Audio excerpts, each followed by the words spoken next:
A gentleman named Padarankin once said, "I'm excited, it's already weekend." But he didn't use those terms. He I'm said, excited, it's already weekend. Let's act like serious. But I'm not too excited, it's bittersweet. You have started again. Yes. Bitter because we will get to interact with our wonderful viewers on Saturday and Sunday. But there's breakfast extra, but you can't compare. I mean, if it's not Panadol, it's not Panadol. I'm not around, though. I'm still around. It's Friday. Welcome to Breakfast Central here on News Central TV, your #1 breakfast show in Nigeria. I mean, if we even say West Africa, I don't think we'll be stretching it. The evidence is I won't say the world, globally. The world News Central, Breakfast Central, and then there are others. The world of Ogba and Wemco Road. But thank you so much. I don't want to go to a fire for exaggerating. No. Yeah. No. You're calling those things. I mean, you're manifesting it. Yeah, but it is, of course, it's always a great time to be here. Thank you to our audience who make all this worth it, to everyone who joins us virtually, physically, those who join us as guests and as our teams. Thank you once again. And, as many of you who were part of the celebrations, our celebrations yesterday, because the celebration of our MD turning 60 was a collective celebration. It was an actual shutdown. So thank you so much to everyone. If you can hear my voice, it's kind of coarse from celebration and jubilation. Celebration. It was a shutdown. And thanks for everyone who showed up yesterday. Absolutely. For our MDs, our wonderful MDs. 60th birthday. Yeah, it's a landmark. All right, let's get into the conversations this morning, starting off with wake-up conversations. The former First Lady of Ondo State has raised the public outcry. It was a video she posted on social media where she was calling on the memory of her husband and saying how the memory of her husband has been desecrated because the legacy he left behind has been pulled down. Quick backstory. The 5th of June 2022, we all recall the massacre, which was a terrible time for us as Nigerians. People who were worshipping in the church, there were terrorists who visited and unleashed mayhem on these people. Yes. And to commemorate or immortalize their memories, the cenotaph was built in Owo. Now, interestingly, it was built, I think, in front of the palace of the Olowo of Owo. And this then caused issues. So she of course, raised the public outcry against this. And then those who agree with her, the Catholic Church was very upset because this building has been demolished. And in the demolition of it, we've seen different people expressing their thoughts about it. The Catholic Church is against this, saying that it's sad, it's pathetic, it's showing a disregard for the lives, the 41 brothers and sisters who unfortunately lost their lives at the hands of terrorists on the 5th of June 2022. But then, the Oyo State government, Governor Lucky Aiyedatiwa, thank you very much. The Ondo State government, Governor Lucky Aiyedatiwa has explained what exactly happened and why the demolition needed to have happened. So the demolition, according to the government, happened because of the wrongful placement of where the cenotaph was, and that it was sort of tradition. Yes, it was a traditional. Not to face the palace. Exactly. Typically, they say, yes, there were no bodies buried there, but the cenotaph was done in the form of a graveyard of some sort, and that's a taboo to the Olowo of Owo, especially being placed in front of there.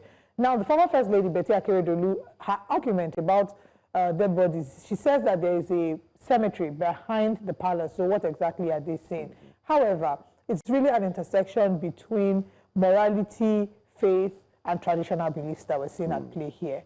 But you will go back and ask, at the time when Akete was building this, Governor Lucky Aiyedatiwa, was he not in office? Was he not also the government? The deputy governor. He was the deputy governor. Yes, was the Olowo of Owo not there exactly. Also? Were they not aware that this was happening? That's a very good question. And now, to answer that, they would say that conversations were already in place about the proper placement of where the cenotaph should be. However, before they would wrap up conversations, because of Akete's health, he was absent a lot in the last year of his life. Because of his health challenges, some contractors sped up the process, and here we are. Again, I don't want to talk about the moral, legal, and traditional aspects. So as Governor Aiyedatiwa, has he said he's going to rebuild the cenotaph? So they're looking to relocate the cenotaph, right? But then again, those things, the building cost money.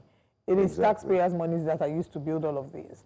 So the question would be, why we're being reactive? And it's a very typical Nigerian behavior. We're not always proactive. And this is not to say that it should have been built in front of the, I mean, that they were right or wrong in bringing it down. Should have done due diligence in the first place, yeah. Thorough diligence should have been done.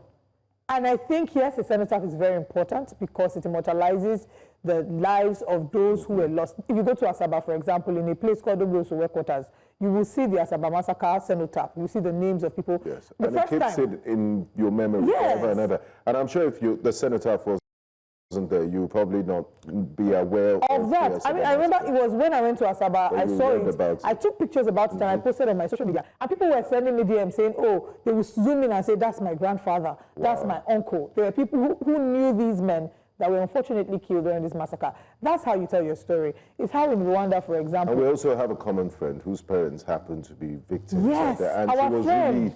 Really, I saw a post on on the destruction of the cenotaph, and it was really, really touching. It's a way, I mean, as a nation, we don't want to ever give off the impression that this is something that we are taking lightly. Maybe what should have been done, if you were going to relocate it, would have been to relocate it first. Then you can now come and demolish it. And also inform the families of the victims that to say this is what is happening. Along. Anyway, let's take a look at the video that sparked this conversation. We'll come back and share our thoughts on about it as well. They didn't blink an eye in rubbishing you, rubbishing your memory, rubbishing your legacy. As they claim, spearheaded by law of all, whom you single-handedly, this is a known fact, is no longer a secret. You single-handedly installed that baby Oba.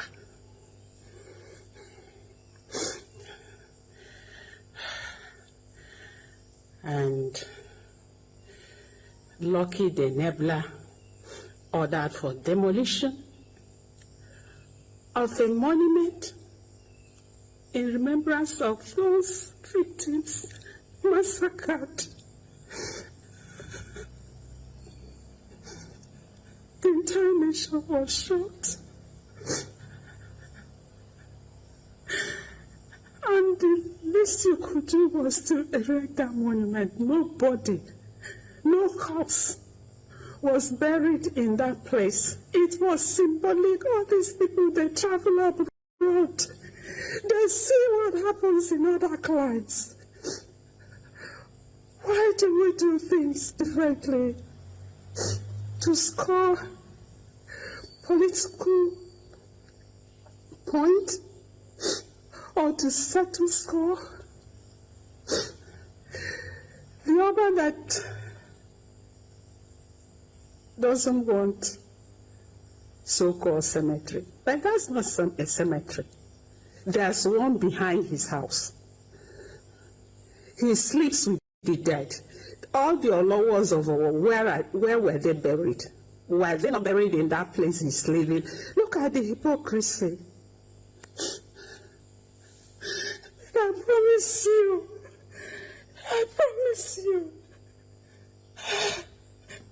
so long as I live, they will not succeed. So many things to point out from that video. Of course, people are criticizing her, and that's because a number of people don't like Betty. They've never liked Betty. But it's her truth, and she has a right to speak. Yeah, so regardless of what you feel about Betty Akeredolu, you can't ignore the fact that there was truth. There were elements of truth to what she said. However, I do not approve of the fact that she called the Olowo a baby king or something. I mean, you can still refer to him with respect, and you're triggering. I still get your message across. You can get your message across without having to, say that. But to wrap that story up, the government had mentioned that they were not the actual ones that pulled down the cenotaph. That was the owners of the land, that the land belonged to a certain Agromore Limited that was owned by the Olowo of Owo. So that the land was the cenotaph was pulled down by the owners of the land, and it's not necessarily the government that did that. But we'll continue to follow the story. Again, it reminds me, I would say, the Olowos were there when a lot of this was happening. I do wish that there were conversations that were happening before it was erected, as opposed to us pulling it down and also, and being reacting. There are many things that we hide under the guise of tradition. I mean, there was a time that the killing of twins was a tradition. So culture should evolve, and it should be dynamic, because if culture didn't evolve, I wouldn't have P Square. Yeah. Right. We would never have heard about do me, I do you. God no go first. Okay. Okay, speaking of do me, I do you, it would seem that there's no more do me, I do you in Rivers State. Yes, there's peace in the land. Peace in the land. Just the way President Trump has made sure there's now peace in the Middle East. Ooh, wow, I didn't see that coming. Anyway, reports reaching us with that they were meeting, there was a high-level meeting between the former governor of Rivers State, Governor Nyesom Wike, and the current governor, Governor Siminalayi with the president. Reports have it that there were conversations about, we don't know what the details are, but they were in a meeting. We also hear that the governor Siminalayi met with the Speaker of the House, Martins Amewule. So, of course, people are drawing two and two, making body language experts and people that can interpret pictures and videos saying, yeah, this issue has been resolved. Smile in the land. It's so nice to see people that were declared arch enemies smile for the camera, high fives. So I guess retired Vice Admiral Abbas should be preparing to leave after a 6 months. But now that there's peace in the land, is there any reason for him to wait till 6 months? I mean, exactly. We don't know what the actual details are. So, if you're Mr. President, this man was a former ambassador of Nigeria to Ghana. He was relaxing in retirement. You called him up for a national assignment to go and be sole administrator in Rivers State. And you gave him a 6-month mandate.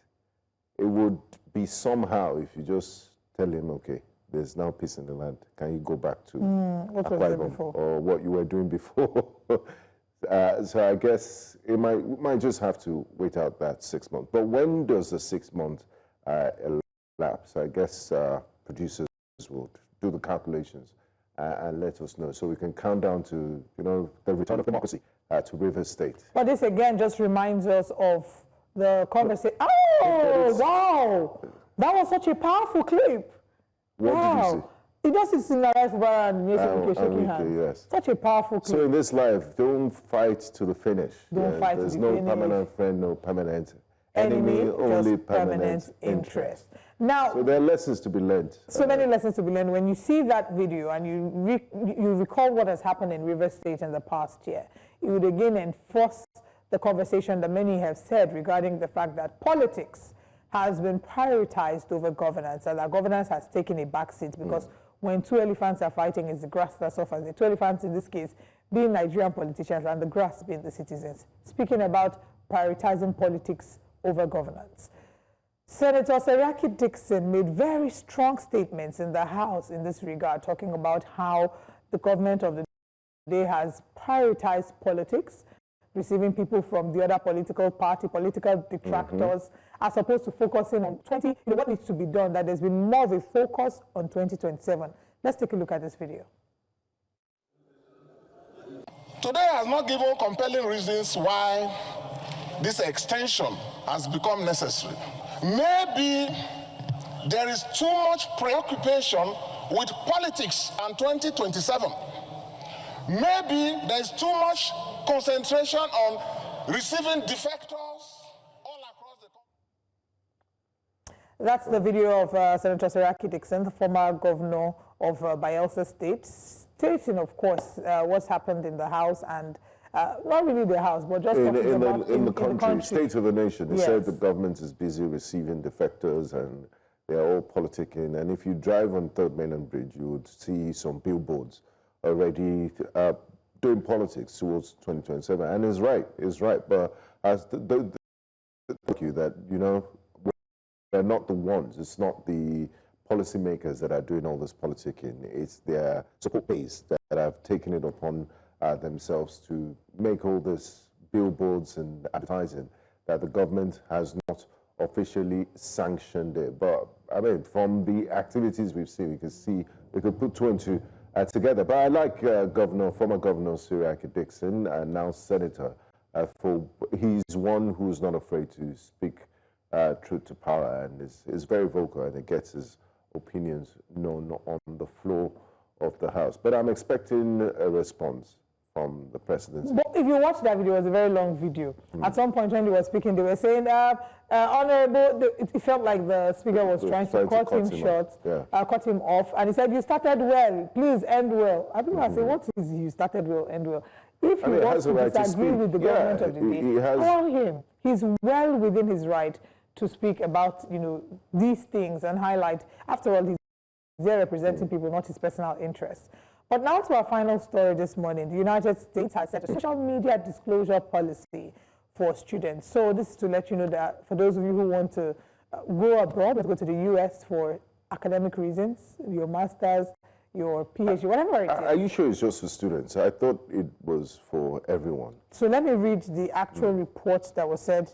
He said, in a move, of course, it's generally, I'm just saying that because we have a lot of students. Oh, okay, it says, in a move aimed at strengthening national security, the United States has introduced a new policy requiring applicants for certain non-immigrant visas to make their social media profiles public. According to an official notice, effective immediately, all individuals applying for F, M, or J category visas, typically issued for academic, vocational, or exchange programs, are required or requested to adjust the privacy settings on their personal social media accounts to public. So for those of you who have Instagram accounts, X accounts, and you're like, oh, I'm private, I don't like people getting into my business. Well, unless you don't go to the US, but the US is going to be... What is the US government looking for in those tweets? Well, they need to know, first of all, if you pull up, I'm assuming, I don't know what exactly it is. Information. But yes, these the tweets from the US Embassy in London. Trump in the past, maybe. USA in UK consular has said that you adjust all your privacy settings to public. And I wonder what the implication of this will mean. They said this statement has emphasized the measure is necessary to facilitate the vetting process, which helps establish an applicant's identity and determine their admissibility to the United States. So, every visa adjudication is a national security decision, the notice reads. It says, of course, go ahead. Now, what about my great-grand-aunt in the village if she wants to go to America and she doesn't have social media? She didn't have social media. So they are not going to... What will happen to her? Well, they are not going to ask for her social media because they will look at it and when they Google her, they're not going to say, unless your grand-aunt has someone else who bears similar name and similar facial features. And that's clash. Then, But I think, my opinion of this is it's within personal freedoms. That's taking it to, it's a national security decision. It's your country. You can set whatever boundaries and laws you want before you let people in. But for a country that touts itself as a champion of freedom, democracy, this is, I'm sure if they see a critical post about the United States of America, for example, and its foreign policy, I tweet a lot about that, for example. So America for you? It means I can only watch America on TV.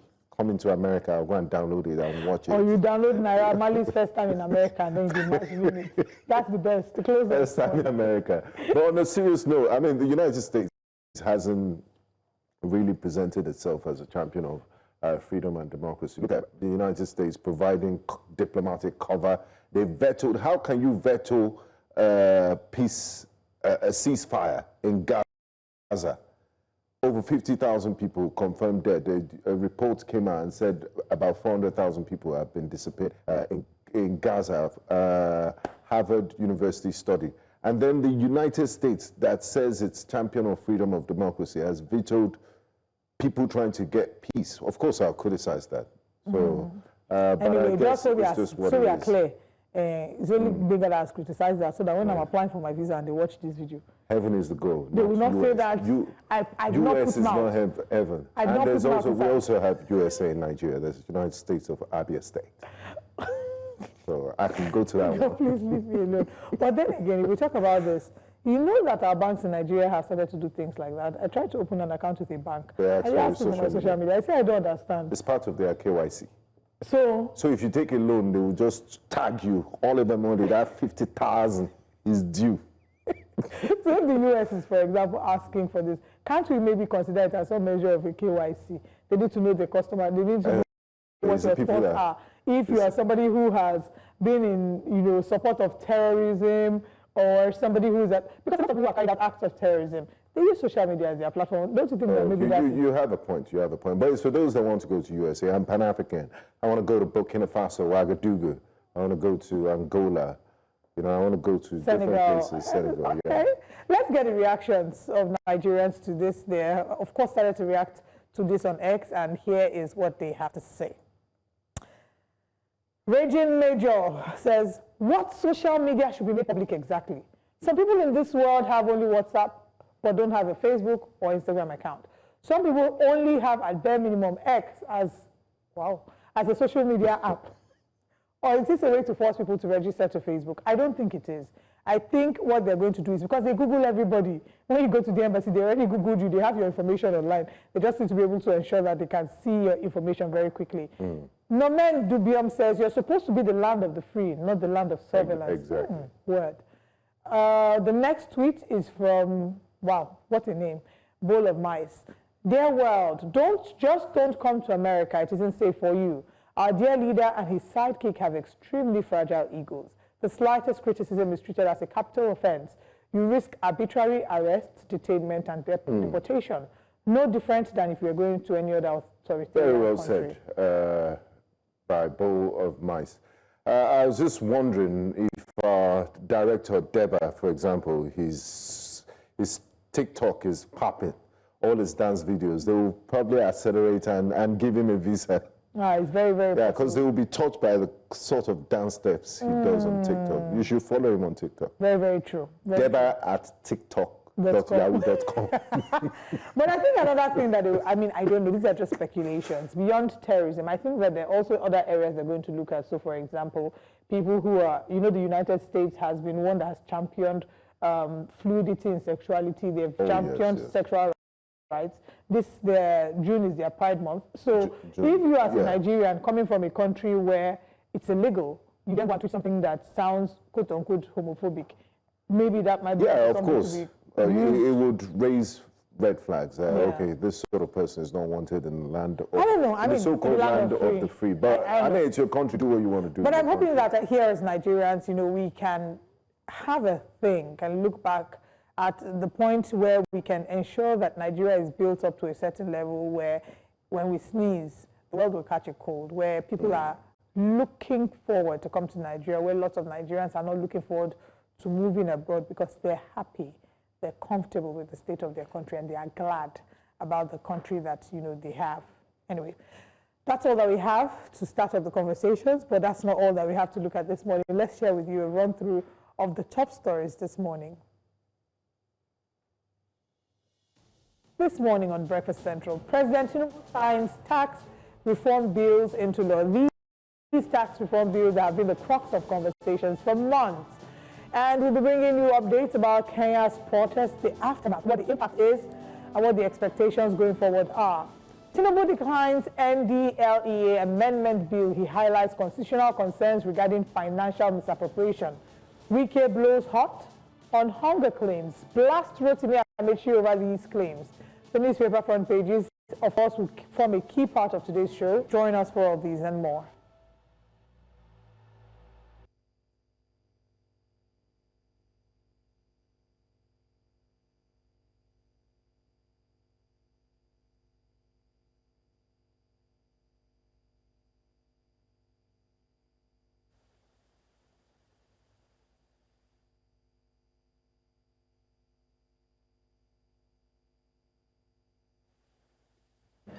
I'll call you after work. I need coffee, people of God. Oh.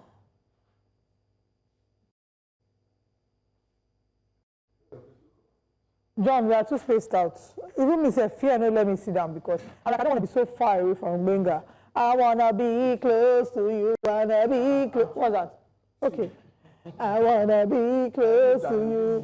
Be close to you. Now today, do you know that Jesus was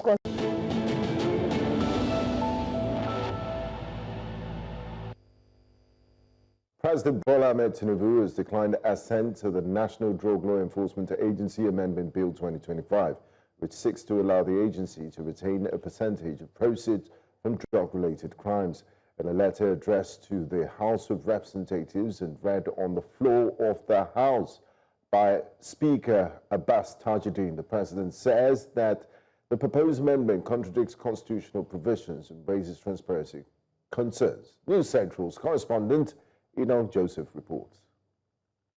Bill 2025. The latest refusal by President Bola Tinubu to sign the NDLEA Amendment Bill 2025, which would have empowered the agency to retain a portion of proceeds from drug-related seizures, has come just a few days after the President also declined assent to the National Assembly Trust Fund Establishment Amendment Bill.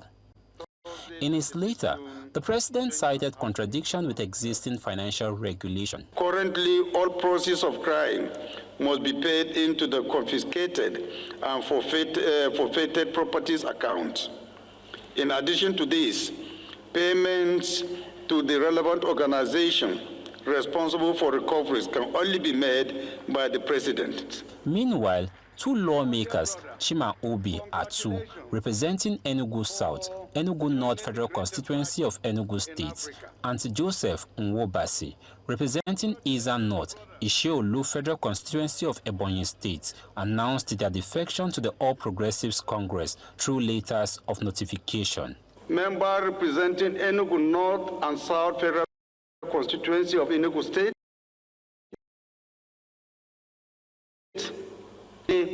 has sent a letter. The content of his letter reads as follows. I write to inform the People's Speaker and my honorable colleagues that I formally resign my membership of the Labour Party after holistic consultations with my constituents and critical stakeholders. From Right Honorable Chief Joseph Nwobasi, JP, he said, notification later. And I write to inform you and the General House of my defection from the All Progressive Grand Alliance, APGA, to All Progressive Congress, APC. Responding to their action, Minority Whip Issa JC, citing Section 68(1)G of the 1999 Constitution, called on the presiding officer to immediately declare their seats vacant. Mr. Speaker, I rise to move that you should declare his seat vacant and be courageous enough to do that. Your observation is noted. We'll look at it. Thank you very much. In other legislative businesses, the House passed the second reading, a bill seeking to establish the Federal Institute of Diving Technology in Egbeju, Lekki, Lagos State. The institute, according to the sponsor of the bill, Adebayo Balogun, will aim to offer full-time programs in deep sea and diving studies. Also passed the second reading is a bill seeking to establish the Federal Capital Territory Area Council Service Commission, sponsored by Moshood Oshun. In Abuja for News Central, I am Enoch Joseph. Interesting developments there in the House. The diving one, the bill regarding diving, I think is a very interesting one. Yeah, because there's a deep sea diving. You have people that salvage, that do repair works, and also that lay on the ground cable. And it's also going to tap into the blue economy. You know, we now have a Minister of Blue Economy. I think also that people have been a bit too sensational regarding the NDLEA bill and the President's refusal to sign, to give sensational in what aspect? Sensational. They don't think it's a good move. No, they're criticizing the President for not giving his assent. Oh, no. I feel like a number of people maybe don't understand what is at play here. Exactly. The summary of it is that they want that a portion of the money recouped be kept to the NDLEA. But if we're looking at Nigeria's financing, at the end of the day, the worry is the financial misappropriation that this might lead to. Exactly. Very valid concerns. And kudos to Mr. President, because I mean, for a bill to get to that level that just requires your assent, it means it has passed through many stages. And for you, as the father of the nation, in the interest of a country, to decide otherwise, I think he made a good move. Yeah, so I mean, people can say what they want. I know they started doing the budgetary provisions for NDLEA. You shouldn't be generating revenue from illicit industries and sectors that have turned to revenue generation agencies. Even who knew that JAMB could become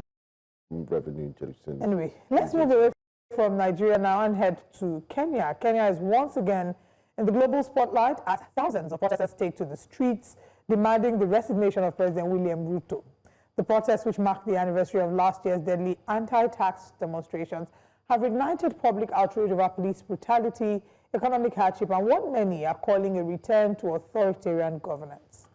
At least 8 people have been confirmed dead, with over 400 injured and dozens arrested across 23 counties in the country.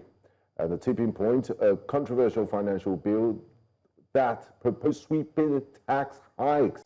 Although President Ruto has since withdrawn the bill, the damage, both political and human, has already been done.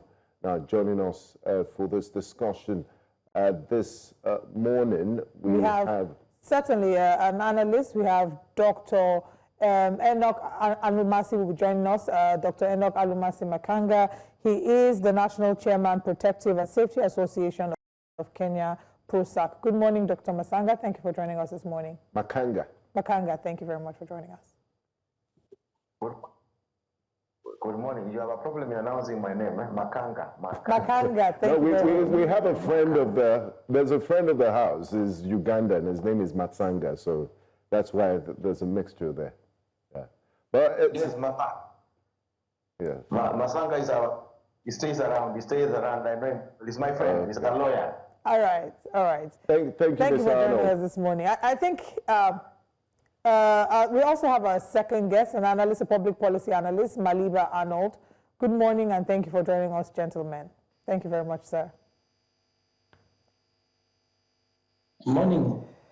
So I think first way we'll begin this is by extending our condolences for the lives that have been lost and the people who unfortunately have had to be, experience a measure of assault in the recent protests. But what has reignited this level of unrest again in Kenya? If you can walk us through it.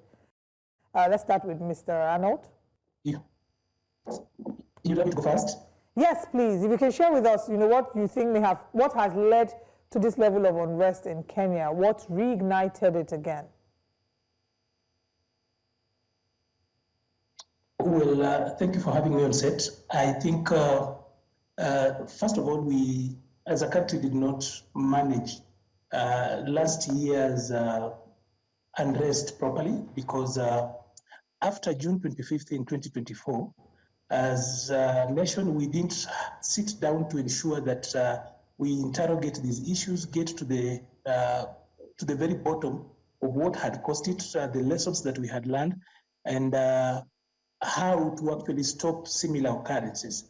So, for example, Parliament has not had a proper interrogation of this particular issue, that particular issue on that day.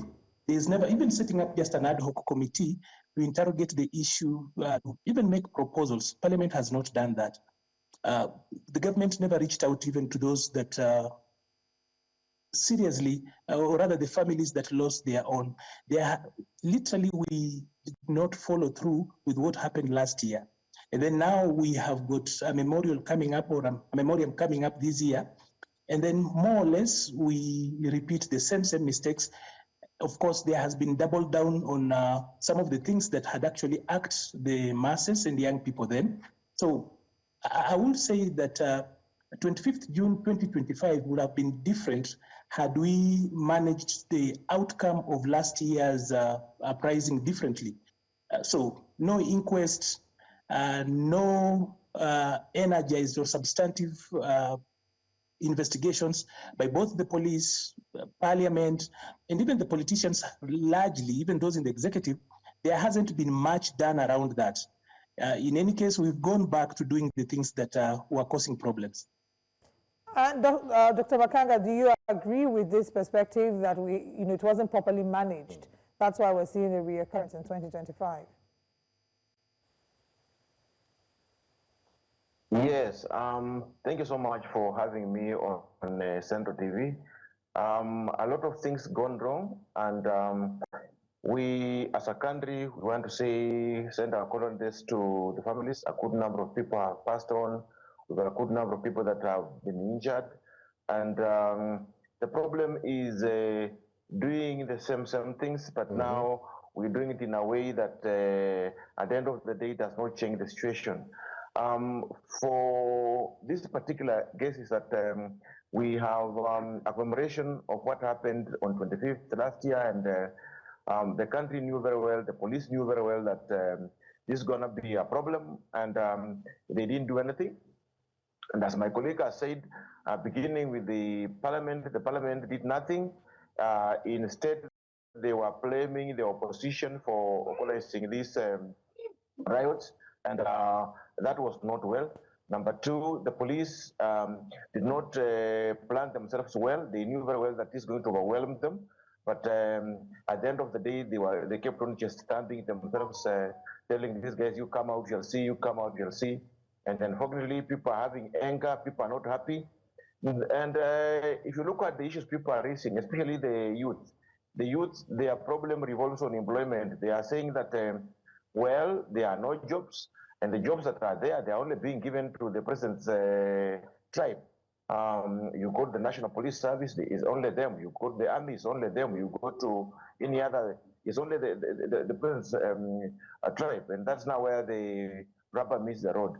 So what I can say is that actually as a country, the policymakers, the guys who are supposed to make sure that they look at issues from a policy perspective and come up with a good suggestions, these are the guys who left the country and you can see we've gone back to the same problem that we had last year. In fact, it's more worse because so many youth have died, people have been injured, and for the first time, you know, police stations have been attacked. And as we're speaking right now, around 8 guns were taken by these guys. And the funny thing about Kenya is that when we have such a type of event, what happens is that the criminals take advantage, and they really take advantage properly.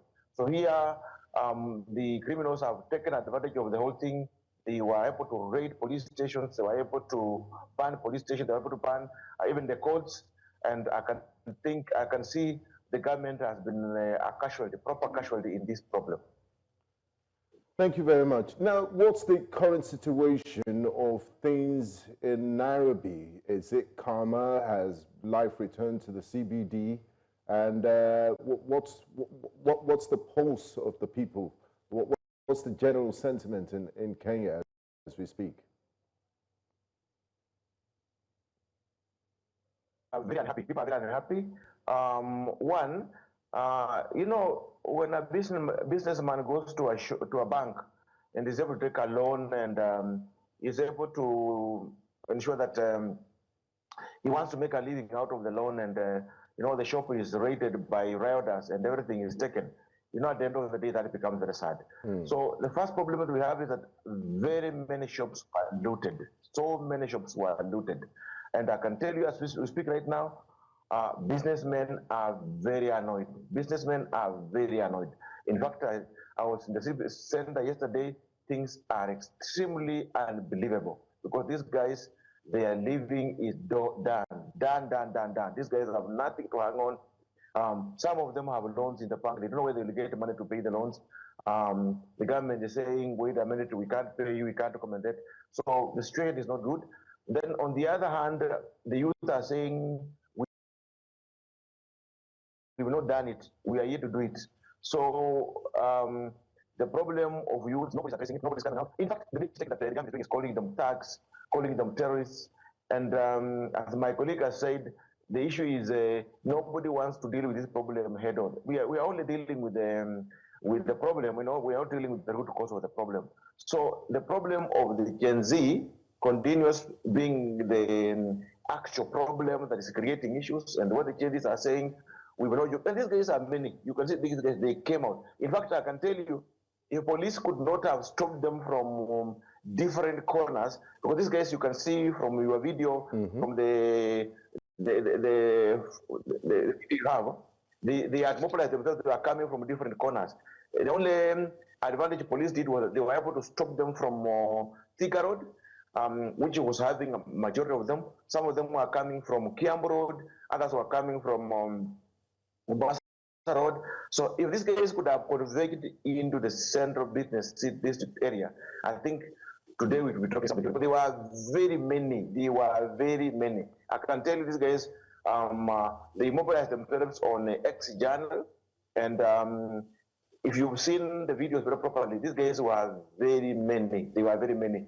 I'm very sure if the guys could have come to the CPD, I don't think the police could have managed them. They could have numbered the police. In any case, you've seen they were able to fight police effectively. These guys were able to fight police. And I can tell you 200 police officers are injured. And that tells you that this is a very serious group that we need to be very careful of. Mr. Maliba, I want to just reference something that Dr. Makanga has said. He talked about nobody really taking accountability. They're calling them rogues, they're calling them terrorists. In fact, the Minister of Interior said something, and I'm going to quote Kichumba Mukomen. He thanked security agencies for their, quote-unquote, remarkable restraint amid extreme provocation, crediting them with helping to foil an attempted coup. He says that this is terrorism disguised as dissent and an unconstitutional attempt to change the government. How do you respond to this? First of all, the administration really is starting to believe their own lies. They think that propaganda is actually reality. They've been producing a lot of propaganda for some time, and they think that they're even beginning to believe their own propaganda to the level that they want to spin these situations. And you know, administration sometimes are obsessed with spinning. So clearly what is known, for example, for the last about 15 years, and largely over my adult life, I have worked with and for young people throughout. And one word has actually been very consistent over the about 15 years I've worked around with young people, both locally and internationally. In Kenya specifically, there's been this word called youth bulge. All of us expected that by mid-2025, we would have a youth bulge. We started talking about this in 2010.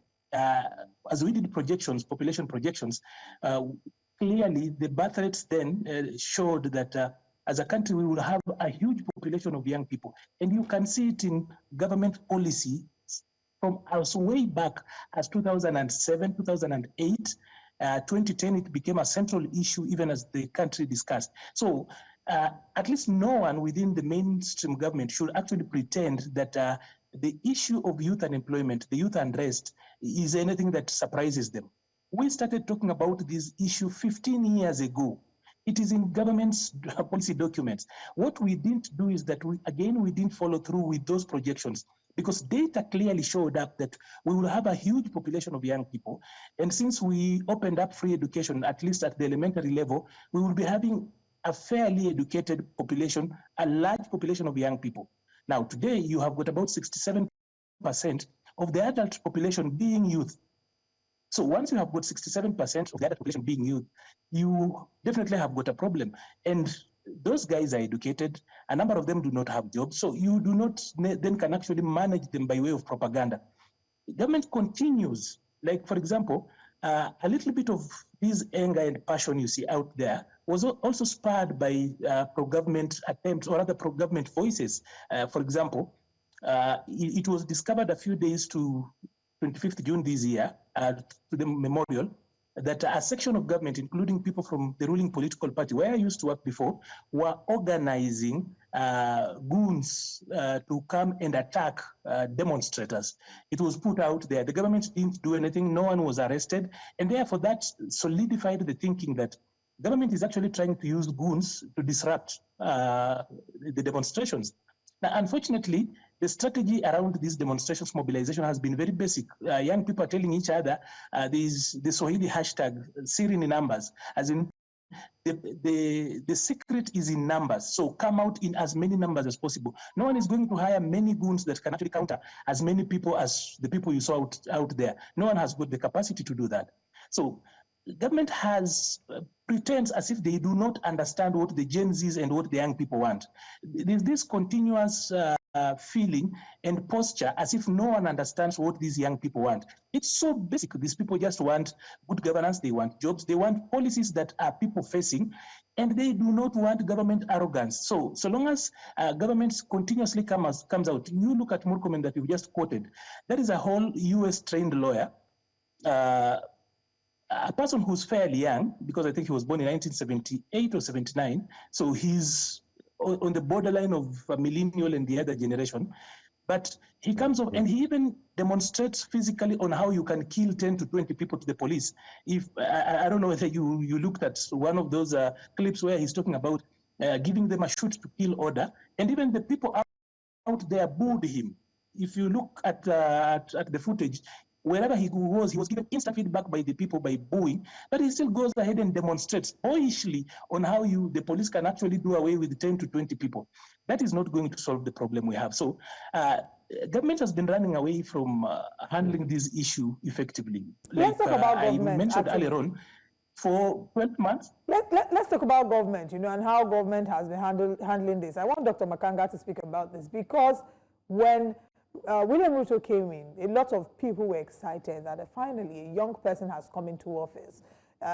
Raila Odinga had more of a political history in this sense, and everyone initially thought that he would have had exactly the Odinga dynasty. We had thought he would have a higher fighting chance. But William Ruto seemed to bring a breath of fresh air, a younger person, the hustler, and give young people hope at the polls, it would seem. What changed? When did this change?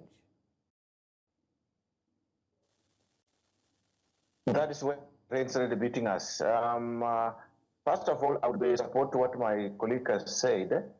And this is where the problem began. Number one, the president actually sold lies, total lies, 100% lies. The things that he told Kenyans is not what is happening. Number two, after he sold Kenyan lies with the bottom-up agenda, unfortunately, he appointed his friends. He appointed his friends who are not able to articulate the issues that he actually promised Kenyans that would be done. Number three, after getting into office, he started just standing himself. And at the end of the day, didn't go well with people. And you remember last year, the problem of the Gen Zs getting into parliament. They told you very clearly, we are coming to parliament. We are coming to parliament after the refusal of him refusing to sign the finance bill. And technically, these guys came into parliament. These guys came into parliament simply because they were able to overrun the National Police Service and they were able to come in. So the issue is, again, as my colleague has said, these guys are living in denial, completely in denial. They went and told the president that the criminals are the ones who invaded the parliament, which was total lies. There was nothing like criminals invading the parliament. As a security and safety expert, the issue is police underrated them. They thought, these young guys, nothing, these ones. So they put very few police officers. We talk of around 10 police officers in parliament. And these guys were more than 10,000. And they were able to come in parliament and they were able to come in. Right now, at least I'm happy yesterday, the day before yesterday, they were able to put some wires, electric wires around the parliament to stop these guys getting in. Then number two, the biggest problem this government has had is the issue of coming up with propaganda. This propaganda issue is the biggest problem this guys have had. People tell the president wrong things. They tell the president wrong things. And the president comes up, if the government comes up, he's talking so harshly, just stabbing himself like what happened yesterday was very unfortunate. How do you talk to people like this? You are the person in charge of security in the country, and you talk to people as if you are talking to mad people. You are talking to terrorists. You are talking to. I mean, that's why you see any place he was talking, people are really shouting at him. I mean, these guys are running this thing in a very bad way, in a very awkward way, and he's going to fight back. This guy is going to fight back. Then number three, the lies they are saying, they are talking to young guys who can see these guys are talking lies. They can see very clearly. Like now, we have the issue of goons joining the police. People saw people. You can see it on TV, very clear, very clear.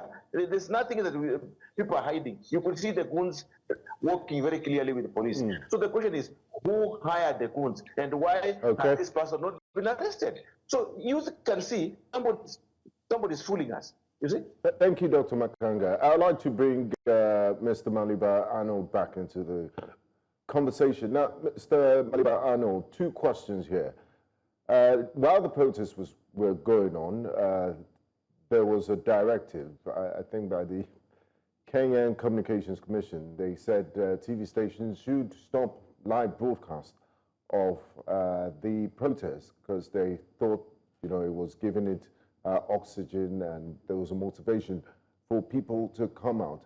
How did that go, and what do you make of that sort of instruction? Do you think the Kenyan people have a right to know what is happening? And the second part of my question is, there are people that feel, you know, this is driven by disgruntled politician. They've even accused the former Vice President to William Ruto, Rigathi Gachagua, of fostering and sponsoring some of these demonstrators against the government. What do you make of this too? First and foremost, I actually was on air at the time the government released the notice to TV stations asking them to discontinue live coverage of the demonstrations. And then, of course, I was still on air when the government switched off NTV. I was actually on NTV, a local station called NTV. First and foremost, that particular letter was illegal. It was unconstitutional. It was based on a law that does not exist, a 1998 law. We've since taken on a new constitution. And of course, in that constitution, every law was supposed to align with that. Fairly, of course, in a few hours, the High Court in Nairobi rendered that particular decision illegal and ordered the Communication Authority to reinstate TV broadcasts everywhere. But this is the gravity of that particular issue. For a lot of us, we feel like the demonstrations doing away with the broadcast signals at that particular point had nothing to do with the demonstrations. Tactically, it did not give benefit or an advantage to the security agencies as they fought. It did not, because at the end of the day, young people are talking on WhatsApp, young people are coordinating on social media. So there was no advantage on that, or there was nothing government or even the security agencies would gain with that. What a lot of us who sit within the intelligentsia feel is that this was a dry run to try test and see if they can actually try do this thing in future, because within the Kenyan psyche and the way we actually are used to our affairs, switching off the media is akin to treason. For the Kenyan people, they take that seriously. It's something that we don't take lightly. And that is why, for example, there's a team that has organized a fresh set of demonstrations next week on Thursday, specifically to demonstrate against and protest the decision to switch off television. And as much as the court ruled, and then yesterday, the Communication Authority belatedly put out a statement saying that the order had actually been lifted, it is illegal, and we cannot allow the Communication Authority to actually have a play with that particular area, because it's in what we call sunshine clauses in our country. We have got freedom to conscience, freedom to assembly, the freedom of the media, freedom of association. And all of that is a whole set of pieces of legislation that we call the sunshine clauses about openness. And Kenya is actually a member of the Open Governance Partnership, OGP. Among the OGP's commitments that Kenya is actually committed to open data, access to information, media, and such. So that was a violation of the Constitution. It was a violation of the laws. It was an act of impunity. And what it does is that it angers the masses more. As of the blame on the former deputy president, I said earlier on that the government is now hopelessly spinning, even where it's unnecessary to spin. Trying to find somebody to blame and looking for hooks where to hang their excuses is all they're doing, because all of us know how this actually played out. And then they are playing with a generation and a population that is actually sees through.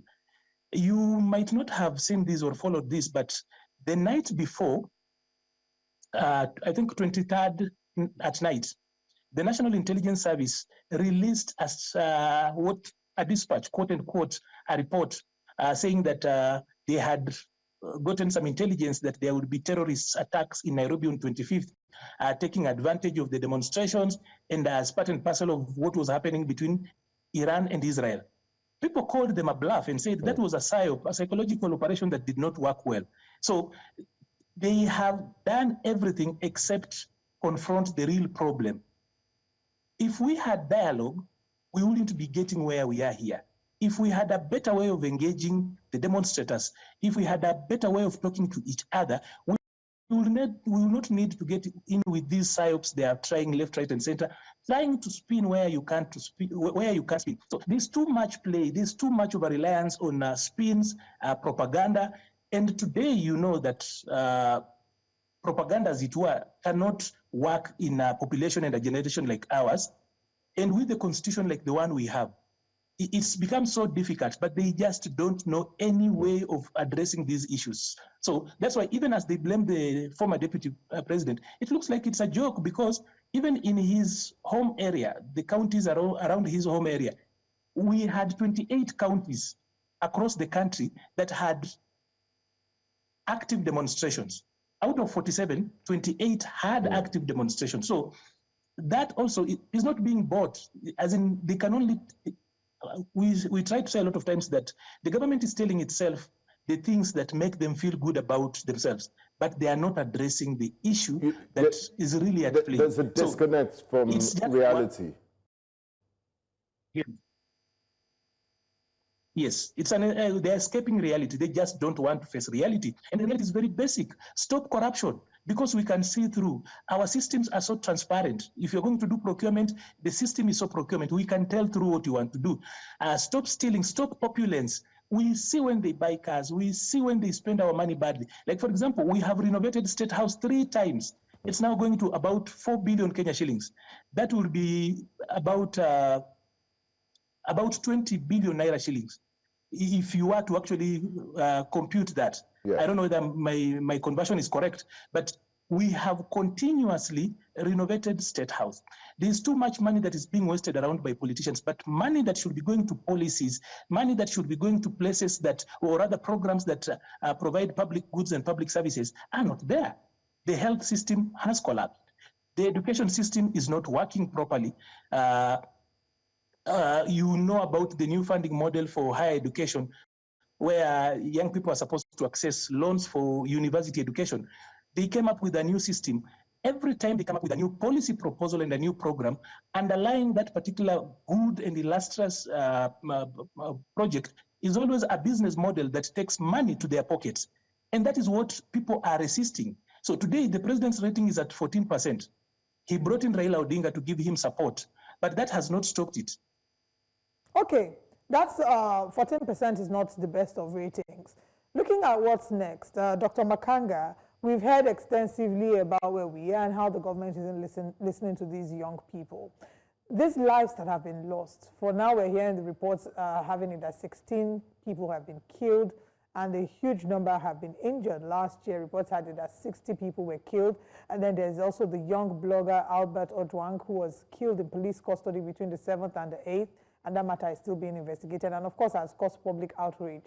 What will justice mean for these people that were lost, these lives that have been unfortunately lost? And I pose that question to Dr. Makanga. From where I sit and from what my colleague has said, the problem is you are talking to a deaf person. You know, where I come from, we say you can't talk to stones. These guys, they are living in another world. They don't care. And as long as they are able to make money, as long as they are able to steal money from the public offer, they just don't care. People are injured, they just don't care. System is not working, they just don't care. So the way to go is just to pray God that those who are injured are able to get on well. Number two, those who lost their property into the riots are able to get money and move on again. But as we speak right now, I don't think the government has any listening here. They are full of pride. They feel that they've reached. They feel that it's their time to eat. And you can see there's an element of them feeling that they are losing in 2027. So what they are doing is, let's eat as much as we can to be able to live what people to come in. So I think that's where the big problem is. So, Mr. Maliba, do you also think that suggesting or offering solutions is speaking to stones because they're not listening? At the moment, I don't think that the government is willing. And here, at the risk of betraying a little bit of the NDAs I had signed when I worked with them, I will say this. Number one, the president advises his advisors. He does not take advice. He literally, the other day speaking on a different television, I don't know whether this will come off cleared on a different setting of TV, is that the president is like Rehoboam. Rehoboam in the Bible is Solomon's son who refused to take counsel from the elderly, the people who had worked with his father, and chose to take advice from the people he had grown up with. In the president's case, he's actually getting advice from people my age. I'm talking about millennials, people born after 1981. Those are the people he's working with. In fact, we joke within our circles that this is a government of the boys, by the boys, and for the boys. It's literally run in a very boyish manner. And for the first time, it's making education look like it's a joke because we have got a PhD holder for a president, a PhD holder for a deputy president, and people with multiple degrees literally topping. In the days of old, we would argue that probably we didn't have sufficiently educated people running government. Even Murkomen, the CS for Interior you saw there, he has got 3 degrees. He's not your ordinary person. So here is the people who are extracted and removed from reality. There is no advice that can actually help them see the picture for what it is. They are obsessed with greed. They are obsessed with what goes into their pocket. And they live in a very separate universe. So when you speak anything to them, they only see it from a place where you either are opposing them because they are in power, and it's really making it difficult for Kenyans to even communicate, because at a time like now, where after what happened 2 days ago, you expect that the leaders, the politicians will demonstrate leadership. So when you see a minister, a cabinet secretary like Murkomen coming out and saying whatever he's saying, he's being booed even as he speaks to the people out there. When you see them spinning and giving the police orders to shoot anybody who comes in, yet we have got laws, and he is actually a lawyer, and this is a legal person of very high standing, you realize they've lost their mind. So we are at a place where the leadership does not just get to listen to the people, and they are not willing. It's not like they don't have the tools, they don't have the skill sets or the enablement for them to be able to listen and engage the people. They do not see it that way, and they just don't want. Now, Mr. Maliba, staying with you, I mean, we're just 2027, it's 2 years away. Do you think that this government might change its mind or start listening to the people as we move closer to election season? We are at a point where it doesn't matter what they do. At this particular point, it does not matter what they do going forward, because we've lost people. You know, this government has walked us back places where our parents had actually fought and liberated this country from. Places like, or rather in spaces like extrajudicial killings, we had already crossed that bridge. This government walked the people back, switching off the media and trying to reintroduce censorship. And it becomes very difficult to censor a Kenyan. It becomes difficult to become a mind police, an intellectual police over Kenyans. It's quite difficult. But this government has actually attempted to do that. So at this particular moment, it really doesn't care. It doesn't matter what they do. They are also in a very shaky relationship with the former opposition leader, Raila Odinga, who part of Raila Odinga's formation is in government, and part of that formation clearly walks around saying they are not in government. So it's quite a mongrel setting where you don't know how their partnership really works. It's also violated how our constitutional order and our democratic order should be, that clearly there should be a government and then there should be an opposition in form of what the constitution calls the minority. That now no longer exists. So you have got part of the opposition that is in government, and now part of the government that has now joined opposition with the former deputy president. And there are people who are elected even on President William Ruto's party who are now on the other side. You look at parliament and you just don't know. The left cannot tell the right. But then generally, President William Ruto's rating is so low. At 14%, you know, by midterm, you are not really sailing in good waters. But finally, that question, I will say this, that ordinarily, in the last about 20 years, if you look at data, is that by mid-term, Kenyans already know whom they will vote for in the next election. A number of polls that have been done indicate that for the first time in 20 years, people have not yet made up their mind whom they will vote for president. At least the decision on the president is decided at least 2 years before the main election. A lot of times they've done polls before election and then after election, and then you realize that the person somebody wanted to vote for 2 years ago is still the one he voted for during the elections. But this time it's actually different.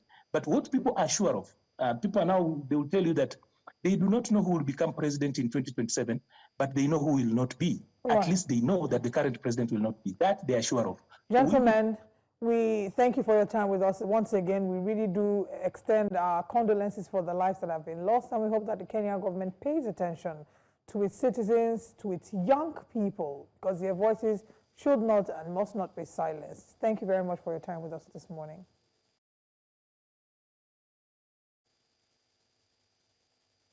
Thank you. All right, let's now bring you a recap of what's coming up next.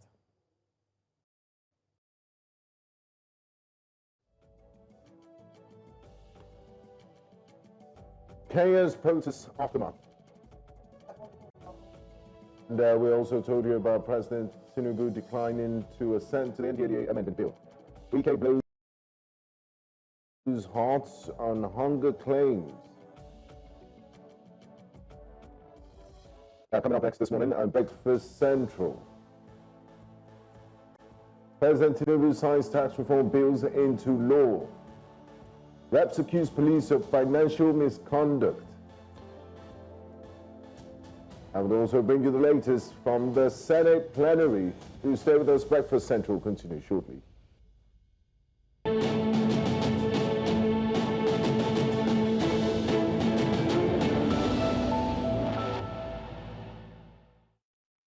Welcome back to Breakfast Central. Now, President Bola Tinubu has officially signed into law 4 land-backed tax reform bills, signaling what many are calling the most ambitious overhaul of Nigeria's tax system in decades. The new laws aim to simplify tax compliance, boost state-level revenue, and protect small businesses. They also raise critical questions about implementation, equity, and trust in government to ensure these laws really work for the interest and generality of a few Nigerians and not just a select few. Now joining us this morning to discuss this new tax reform laws and the impact on Nigeria's development is development economist and President, Institute of Professional Economics and Policy Management, Professor Ken Ife. Good morning, Prof. Thank you very much for joining us. Hi, morning, and thank you for having me. All right, I think the first reaction will be to get your thoughts about the signing. This was a very, very contentious, or these were contentious bills. There were a lot of pushbacks. The North kicked against it, but now it's been signed. Your first reactions before we delve into the questions. It's a great day for Nigeria. And I've always complained about fiscal dominance over monetary policy. But that is a very, very consequential bill that will change the game for Nigerian economy. I can tell you why. There are 4 contradictions in our fiscal laws. One is we have 42 million MSMEs in Nigeria out of 90 million MSMEs in Africa. So we're actually punching above our weight because we are 18% of Africa population, 15% of Africa GDP, but here we have 48% of African entrepreneurship, which means that these MSMEs are a latent comparative advantage for Nigeria. The second contradiction is that we have the lowest tax to GDP ratio in Africa, ranging from 7% and recently coming up to 9%. But also not that because we are not just because we are the lowest doesn't mean anything, because we are actually the highest implicit tax in Africa. Because when you consider that people spend 70% of their input cost on energy, they have to build roads, they have to get by their water, drill, borehole, all of that. That is implicit tax. It's about the highest. Then the third one is that there's a trust deficit of government. People don't want to pay tax. So you have a low tax people in the tax net. and then high incidence of informal trade. But the final one is you're overtaxing the golden goose. With 60 taxes, only 6 of them contributing 95% of revenue, and you just have to move away to a progressive taxation that would immediately do something about the economy and fix all of this. And I think that is what you've got. That is what you have got. So that's my first reaction to this. Okay, now, you talked about trust deficit, and it's a problem we've had in Nigeria. A lot of Nigerians feel, look, I have a borehole, I have a generator, but I'm Mr. Power, I do things for myself. So what's the point of paying tax? Now, how does this, these 4 bills, how do they address these issues? And how can you break it down for the ordinary Nigerian to know that, look, this new tax regime is going to work in your favor, and are Nigerians going to start seeing the benefits of paying their taxes? Will this extra revenue that is going to accrue to government be put to proper use, as it should? Right. The thing is this: this act, no longer bill, will expand the tax net for a start in a very creative way, because it will lure you into the tax net by giving you incentives. For example, about incentive on rent, if it's about it, that also is a little incentive that lure you into the tax net. Then it will also raise more revenue for government in the medium to long term, a lot more revenue. It plugs a lot of holes in the tax administration that are already overburdening the population and then also increasing the cost of governance. Then it will improve tax collection efficiencies and protect small businesses. Now, it gives the consumers more disposable income. And this is the thing. Now, the consumers are going to pay less tax because they remove tax VATs on all these things like health, education, all these little things, so that they actually conserve more revenue. And then with that, they can purchase more. So what happens in effect is that the aggregate consumption is going to go up, GDP goes up. 4 things that increase GDP growth rate. The second thing is that it goes to the MSMEs and the informal business. And I say, look, you don't want to worry about tax matters until your threshold go up from 25 million to 50 million.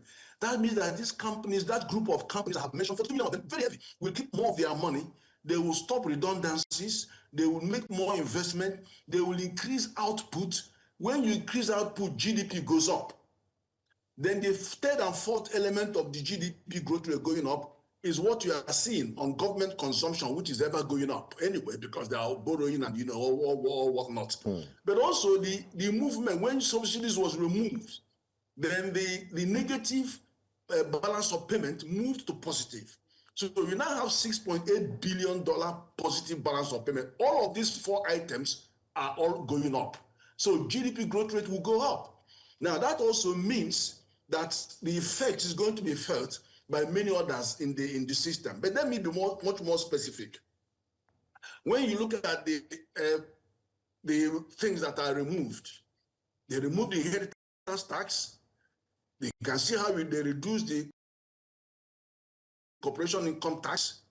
They reduced, even the apportioning of the committee was actually sympathetic in VAT terms to those countries, to those states that are actually the source of the derivation. So they initially started by apportioning 60%, but there was a pushback from unexpected quarters. He thought that Lagos was going to be pushing back, but it was from unexpected quarters. So they retained the 50% because we are a nation of sharing. They retained that 50% equality sharing, and then 50% population, and the population dropped from 30 to 20%, and then the same consumption derivation thing was brought down to 30%. So that is how the distribution of the state was divided. But the main one, which is government, the balance between government, state, and the local government, witnessed goodwill. Federal government shifted from 15% down to 10%, just to reduce it, and then that was picked up by state government which own contribution, which own share was from 50 to 55%. Local governments stayed where they are. So that is the broad feature of this revenue. But is it going to make more companies feel happy? Of course, the answer is yes. Because of one, the impact on the GDP, and then two, the fact that you are now removing. Do you know what we were doing before? We were taxing capital, we were taxing investment, we were taxing poverty. So, it was where people cannot breathe. Neither the businesses nor the citizens. None of them could breathe. That was what was going on. But now you have a much more relaxed incentive for people to get on with their business. Whether you are formal, informal, the transition is easy. And then you're going to see government in the medium term. In fact, I've had many people saying that government will lose revenue. Government is not going to lose any revenue because of what you are doing. What is going to be the tax efficiency factor will see increased revenue. Because what you are plugging the leakages in the system. So that would increase the effective revenue government gets, even though there is a regime of ostensibly lower tax from the MSME and citizen perspective. But let me tell you another point. There's another point. People saying, why 6 months delay? No, there's always an interval. You must have a reasonable interval between enactment and going into force. That is a standard international rule. So you don't just start something today and backdate it and then you start tomorrow. No. So it's a reasonable interval between enactment and going into force, because you cannot in the middle of a tax year start changing things and causing problems for accountants and everybody. So do you have 100% confidence that these changes can address Nigeria's taxation issues, for businesses, for individuals? You're 100% sure that this will fix it? And, the issue with the northern part of the country and the northern governors expressing displeasure, is that laid to rest completely? No, you see, this bill brings on a formal basis how you apportion, how you tax, how you collect, and it has removed discretion. Because it has always been a lot of discretion. In fact, the new law stops federal government and the state government from tinkering with incentives. There was a time when half of the tax waivers, half of our revenue were going on tax waivers and all these incentives.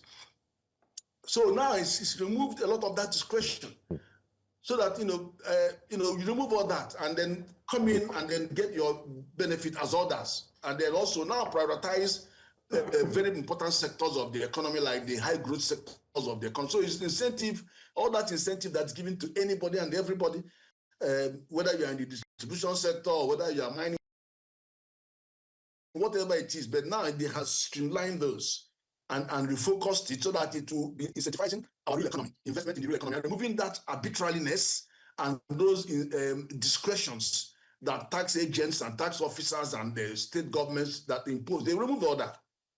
All right, we're going on a very quick break, and when we come back, we'll continue with this conversation. Please stay with us.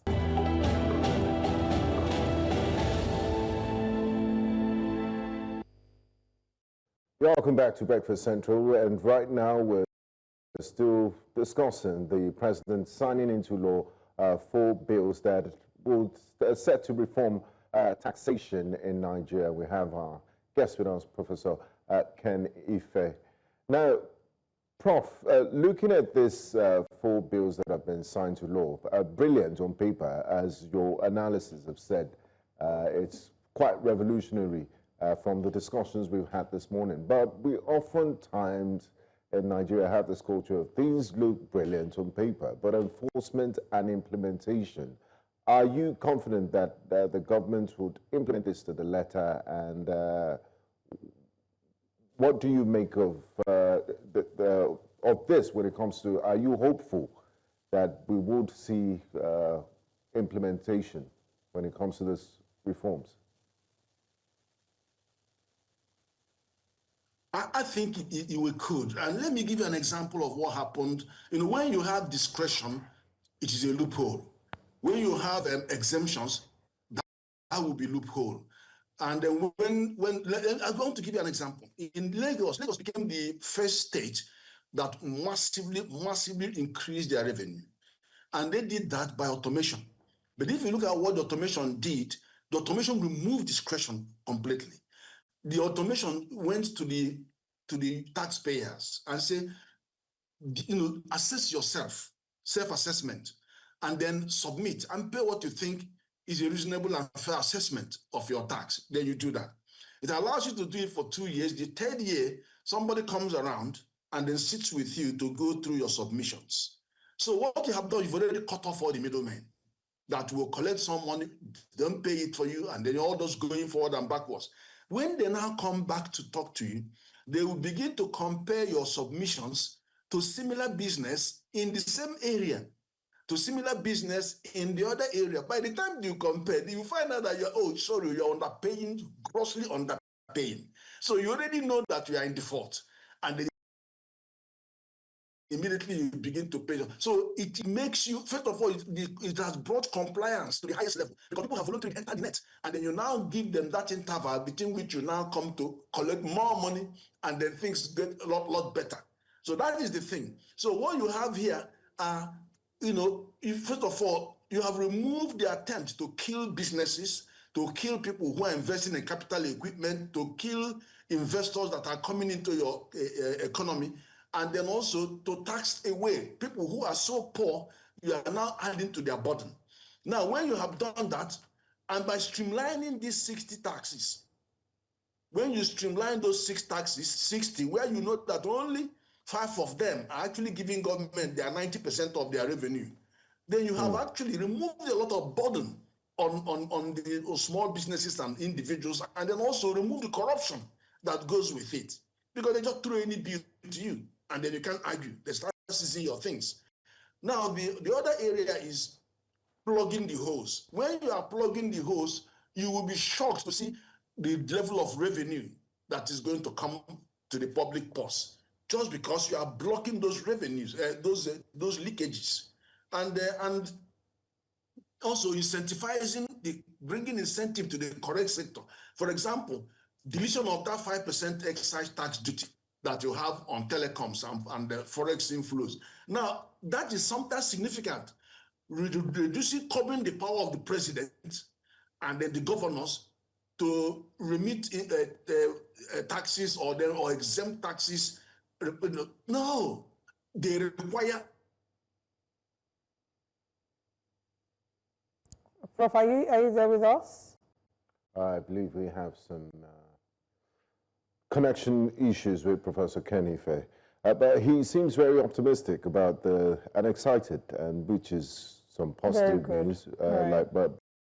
Like he said, I asked him the Thomas in every Nigerian, the doubting Thomas, about implementation, and he seems to have addressed that concern. Okay, welcome back. I believe we have him back now. Welcome back to the show, sir. I think my next question would be to talk about the remitters, this tax remitters. Should there be, or is there a provision for them to be able to track how this tax is being utilized? Because that's another grave concern the Nigerians often raise. They talk about how they go to the West and other countries. And yes, whilst those might talk about having high taxation, but they're seeing the implementation of this tax and what it's being used for. So should or do tax remitters have an opportunity, a right, an ability to track how their tax is being implemented or being used?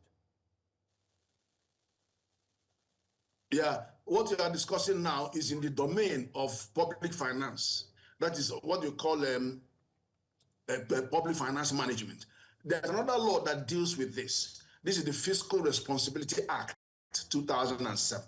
That is the act that talks about if you are going to do budget, how do you budget? How do you get the citizens involved with citizen inclusion and engagement in budgeting process? And then how you do fiscal strategy paper to warn us in advance on the fundamentals and parameters on which you want to construct your budget. And then how to resort to mid-term financial framework, that is what they call medium-term expenditure framework, MEMTEF, which means a rolling 3-year rolling plan. And then how you now begin to ensure that there's transparency, prudence, and accountability in the entire financial management system. And then when you are going to borrow money, because borrowing is one of the biggest challenges that we have. It is the one you borrow that you have to repay. And that's what strangulates revenue expenditure and capital expenditure. The law is so explicit on that. It says you can only borrow only if it's long term, and long term we know is 10 to 30 years. It has to be on concessionary rates, which we usually understand to be less than 3%. It has to be cost benefit analysis, which shows the law wants you to have discussions on corridor, economic corridor, industrial corridor, commercial corridor, and residential corridor. When you are building infrastructure, that the capacity to maintain that infrastructure is going to be there. The law also says money can only be borrowed for capital expenditure or human resource development. It says that. And then in the capital expenditure, we know that to be infrastructure or investment in productive capacity that is capable of repaying the money. So the law is very, very explicit, but to what extent are we actually doing that? And it says anything about public finance must have full disclosure. Are you having full disclosure on cost-benefit analysis? I haven't seen any. So, but you know, that's another kind of worms. So, that is the law that deals with what we are asking. How did the benefit of this come down to the grassroots? Thank you. The businesses that are actually yielding. Thank you very much, Professor Kenife, for that explanation. And just as a follow-up to that question, okay, this bill has now been passed into law. And the president has been saying that, look, some of those reforms that his government is making, we have to go through hard times, and then we'll begin to see the benefits.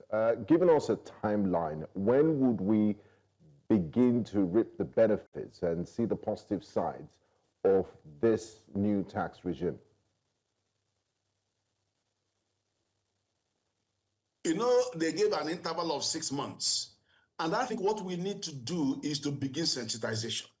That is very, very important, because people will still be seeing this as a, what do you call it, as a television show, until you come down to tell people what this means to their pocket, what this means to their business.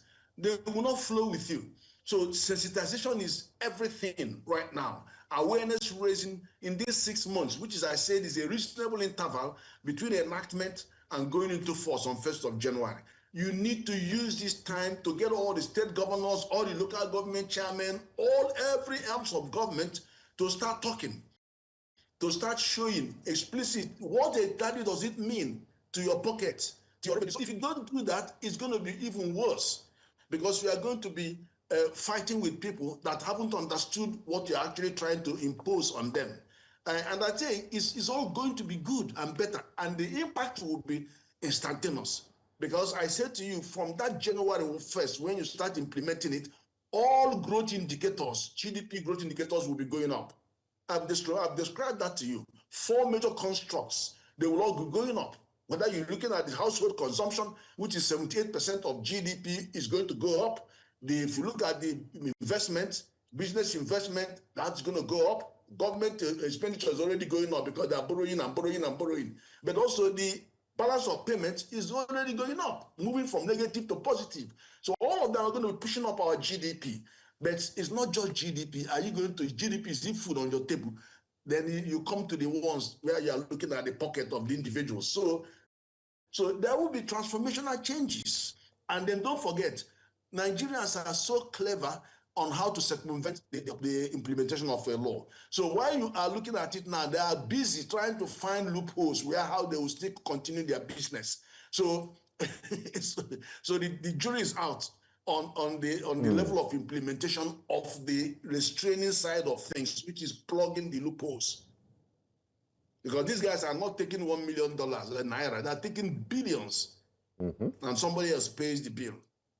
I think the final question here, and I know you had spoken to this in some measure, but I just want to re-highlight it. The impact of this on foreign direct investments within Nigeria, how do you see that playing out in the next couple of months, years? Yeah, you see, one thing that worries investors is not knowing what to input in their projections of their investment. They don't know how much tax you are going to tax them. And they already know that Nigeria has the highest implicit tax in Africa. Now, that situation is going to change, because companies are now going to be seeing the reduction of their corporate income tax from 30% to 7.5%. It may sound 2.5%. 2.5% will be billions, for them. It's a lot of money for them. And then they will also going to be seeing, and that will grow. It is projected to be going down by 2026 to 25%. That is huge, from 30% down to 25% in 2026 or 27. So that's very huge. And then the predictability of what you are collecting taxes on. Even if they don't get those incentives, they will get incentives if they go to the real sectors and the sectors where you think have the greatest promise for the economy. And look at, for example, agriculture. Agriculture has been removed from the agribusiness and one other sector there. They've removed those. So military, they've removed military and agribusiness. They removed tax completely. So you can see how investment is going to come in there, especially people who are going to come to lease their equipment. So there are, all kinds of tractors and all this stuff. And we have the lowest tractor density in our region. So the other things, it will be music to the ear of investors. Of course, it doesn't tell you how to deal with this insecurity challenge that we have, because that's what has to do more with social agenda, like education and salaries and money and employment and all of that. All right, it's been quite a conversation this morning, and you've painted such a positive picture, an exciting time, really. The economic team have worked really hard for us to get to where we are. So congratulations and kudos to everyone who has been behind this. And thank you very much for breaking this down so clearly for us. Thank you, Prof.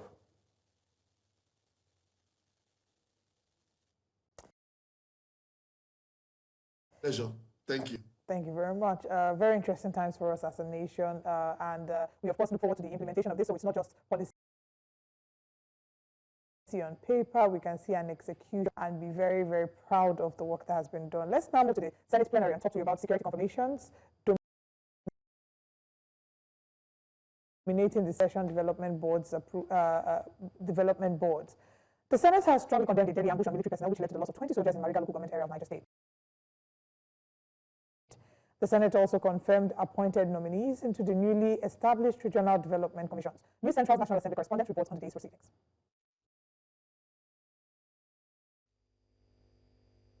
Plenary opened with a motion of urgent national importance moved by Abubakar Bello of Niger North, drawing attention to the killing of over 12 soldiers during an ambush by bandits on a military base in Mariga local government area of Niger State. It's clear that these criminal elements are getting more and more emboldened by their heinous and nefarious activities. Hence the need for the adequate security measures to be put in place to nip in the bud these rising spirits of insecurity in the country. It's our prayer that sooner than later we will get rid of these deadly terrorists and all those who wish Nigeria bad, who are responsible for this blood-splitting needlessly. While describing the attack as a national tragedy, lawmakers urged the federal government to embrace technology-driven solutions to curb terrorism and banditry.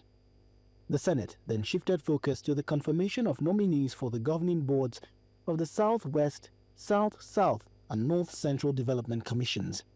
While the Southwest nominees scaled through without incident, the screening report on the North-Central Commission sparked a row. It has and South-South, they have Joshua, ED Project, ED Finance, ED Corporate Services, ED Community Environment, Commercial and all that. But this report is incomplete to that extent. But my leader, as an experienced legislator, senator, this is dependent on what the president submitted to us. Chairman, all development commissions have the same nomenclature. North Central cannot be different. No, the fact is that you should have raised this during, when the letter was submitted. It will have been corrected. So it's not going to be good for your own zone to get this delayed. So just pass the letter, you can resolve it there as administratively. It doesn't matter. The letter for North Central is different? Oh my God. The issues being raised by the minority leader, with due respect, we have already passed that level, if we have to follow our rules. The issue now is to go through, and then if there is any form of amendment, you can come by a motion. Despite the disagreement, all nominees were confirmed as submitted. In the case of the South-South Development Commission, Committee Chairman Benson Kumbuwe presented the report stating that all nominees were recommended for confirmation except Tijani Yahya. The Senate do confirm the nominees with the exception of Mr.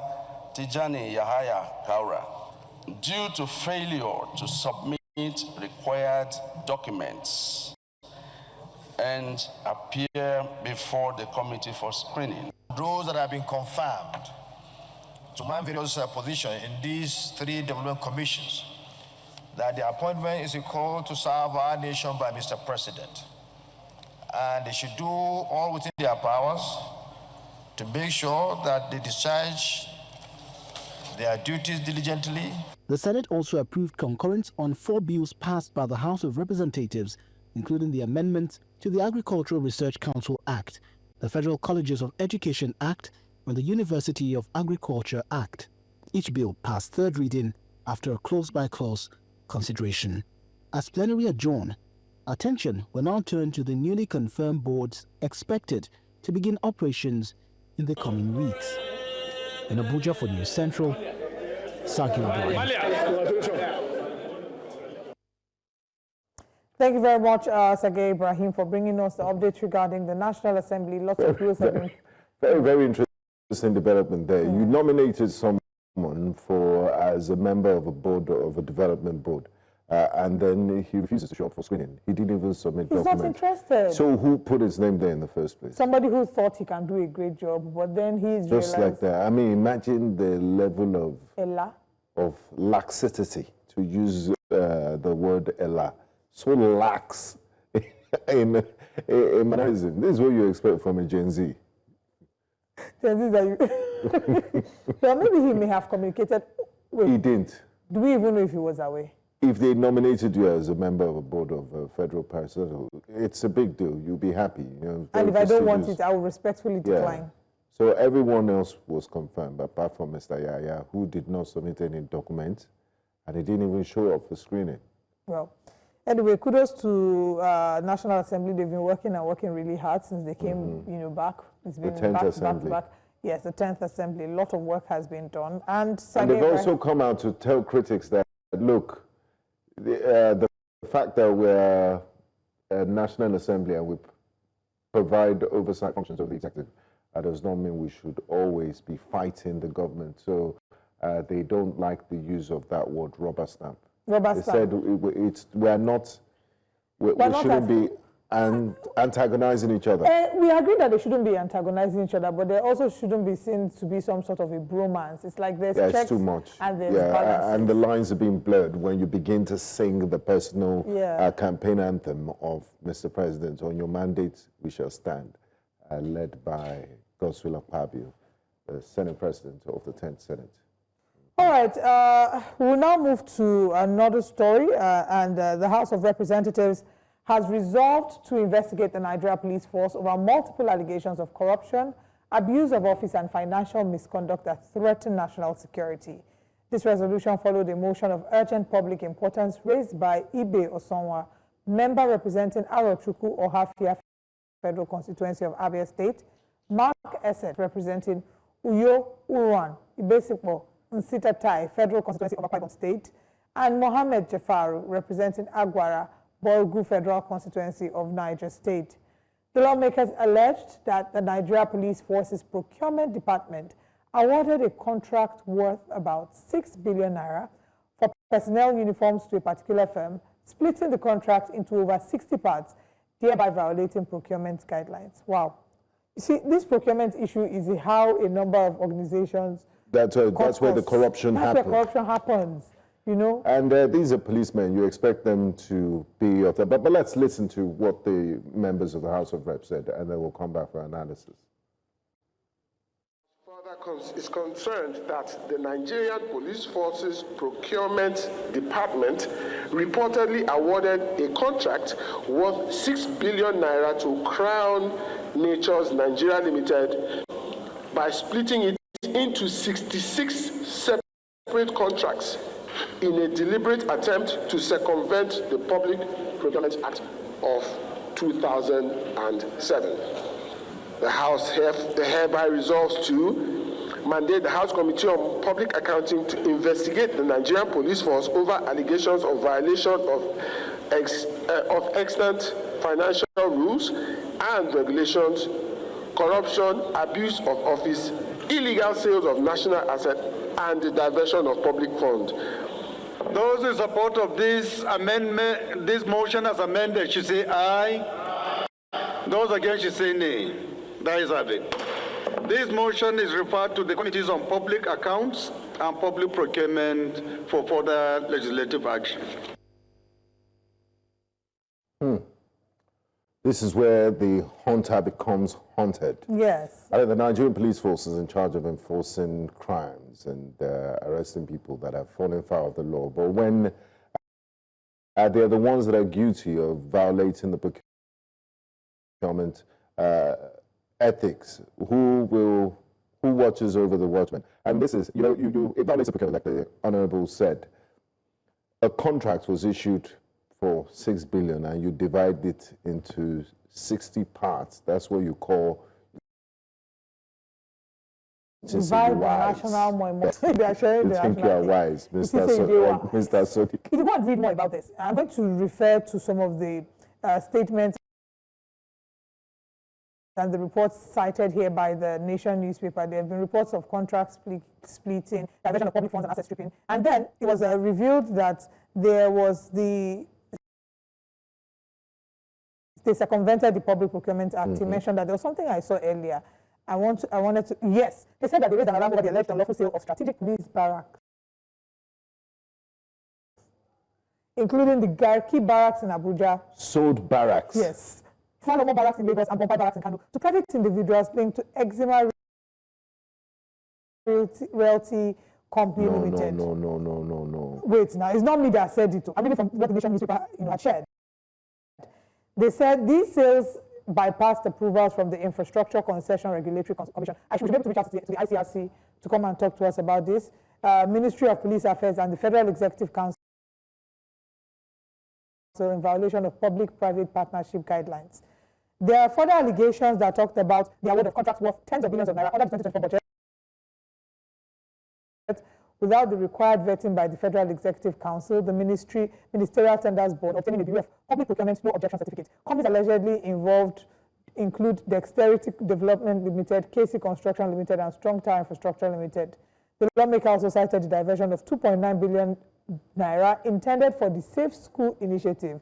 This contract was reportedly awarded to Vigiscope Limited without compliance with statutory ICT procurement requirements, including certification from NITDA. So there are many layers. I mean, it's not just, this is what you call cankerworm, and they're very serious investigations. My attention was drawn to the sales of the barracks, because these barracks are on prime real estate. You know the barracks at Falomo. I mean, you just want to sell it to, that has been a very historical site. Well, for now it is alleged unlawful. Yeah, but there's no smoke without fire. For it to get to the level of the House of Representatives, either way. For it to get to the level of the House of Representatives, it means things have moved. But the problem is the police going to investigate itself? And the House of Representatives, they are performing their oversight functions. They can only raise these issues as a matter of national concern. So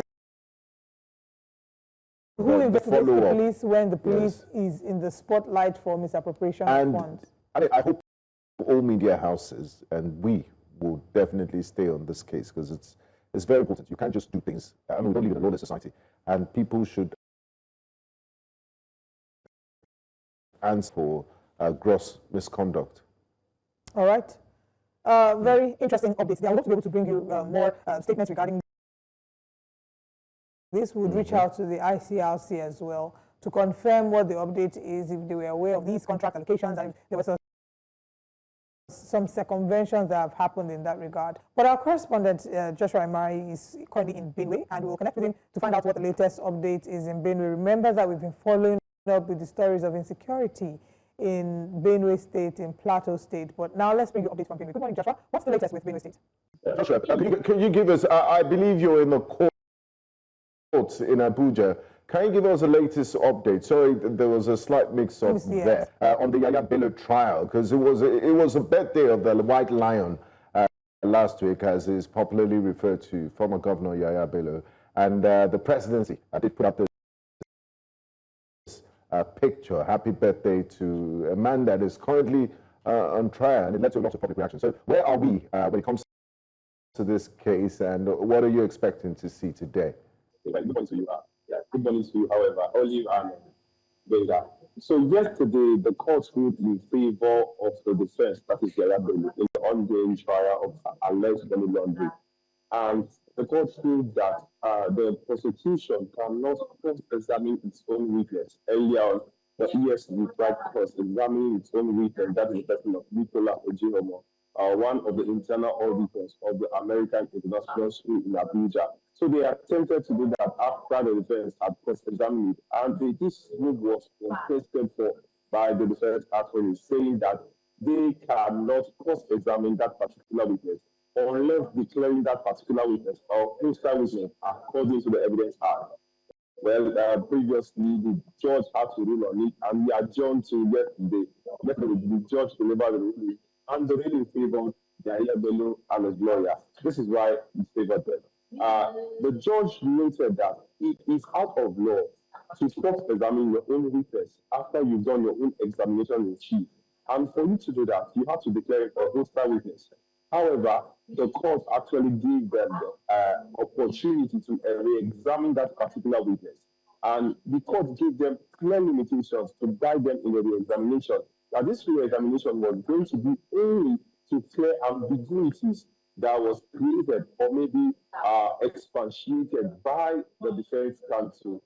And secondly, the court told the prosecution, that is the EFCC, that whenever they are asking questions in the ongoing re-examination, that they are going to ask specific questions relating to pages 1, 14, and 16 in the Exhibit 19. The Exhibit 19 is the Abuja Federal High Court, Abuja High Court judgment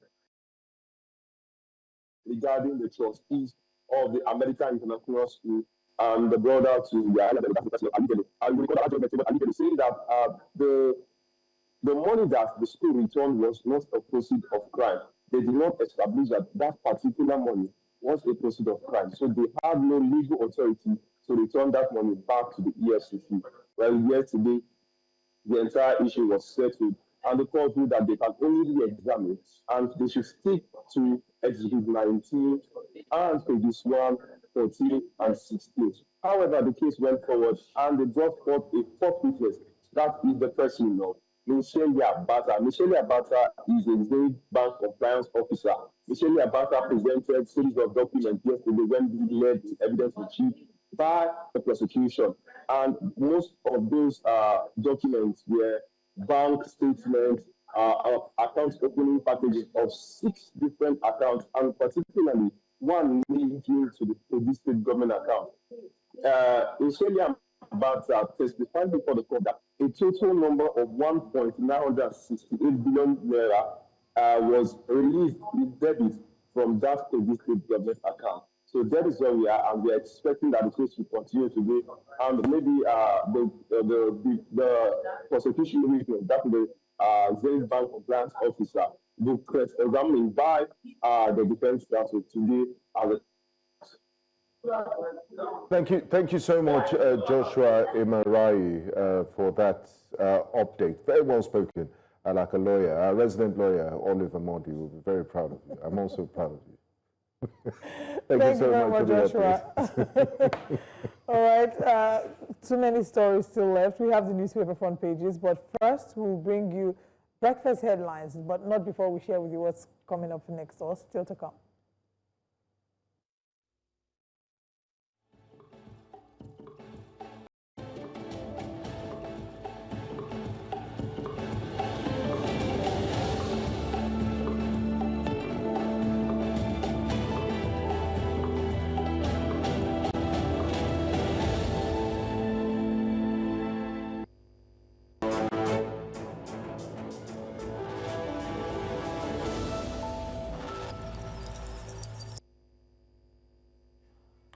Hello, welcome to Breakfast Headlines. I am Benga Borowa.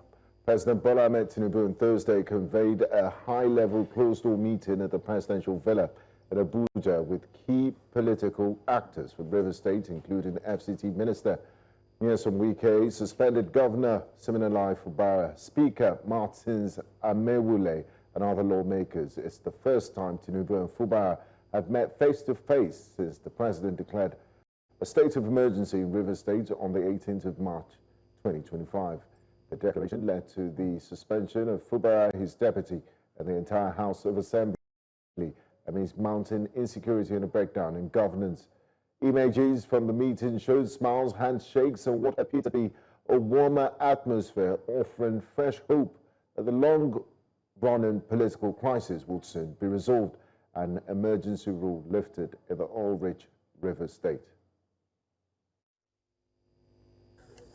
All agreed to work together with the governor, and the governor also agreed to work together with all of us who are members of the same political family. Yes, just like humans, you have a disagreement, and then you also have a time to also settle your disagreement, and that has been finally concluded today, and we have come to report to Mr. President that is what we have agreed. So for me, everything is over, and enjoy everybody who believe to work with us, to also work together with everybody. That there's no more acrimony, there's nothing to say we are disagreeing. We have all agreed on everything, so we thank God. For me, it's a day we have to thank Almighty God. For me, it's very important that this day has come to be. What we need for the progress of Rivers State is peace. And by the special grace of God this night, with the help of Mr. President and the agreement of the leaders of the states, including our leader, peace has returned in Rivers State. We'll do everything within our power to make sure that we sustain it this time around. In the meantime, President Bola Tinubu on Thursday signed the 4 tax reform bills into law. The presidential villa. President Tinubu said the tax reforms are aimed at relieving low-income earners, small businesses and families. He said the 4 bills, the Nigerian Tax Bill, the Fair Taxation, Nigeria Tax Administration Bill, Nigeria Revenue Service Establishment Bill, and the Joint Revenue Board Establishment Bill will unify the country's fragmented tax system. That's all on Breakfast Headlines. Breakfast Central continues shortly. I am Benga Borowa.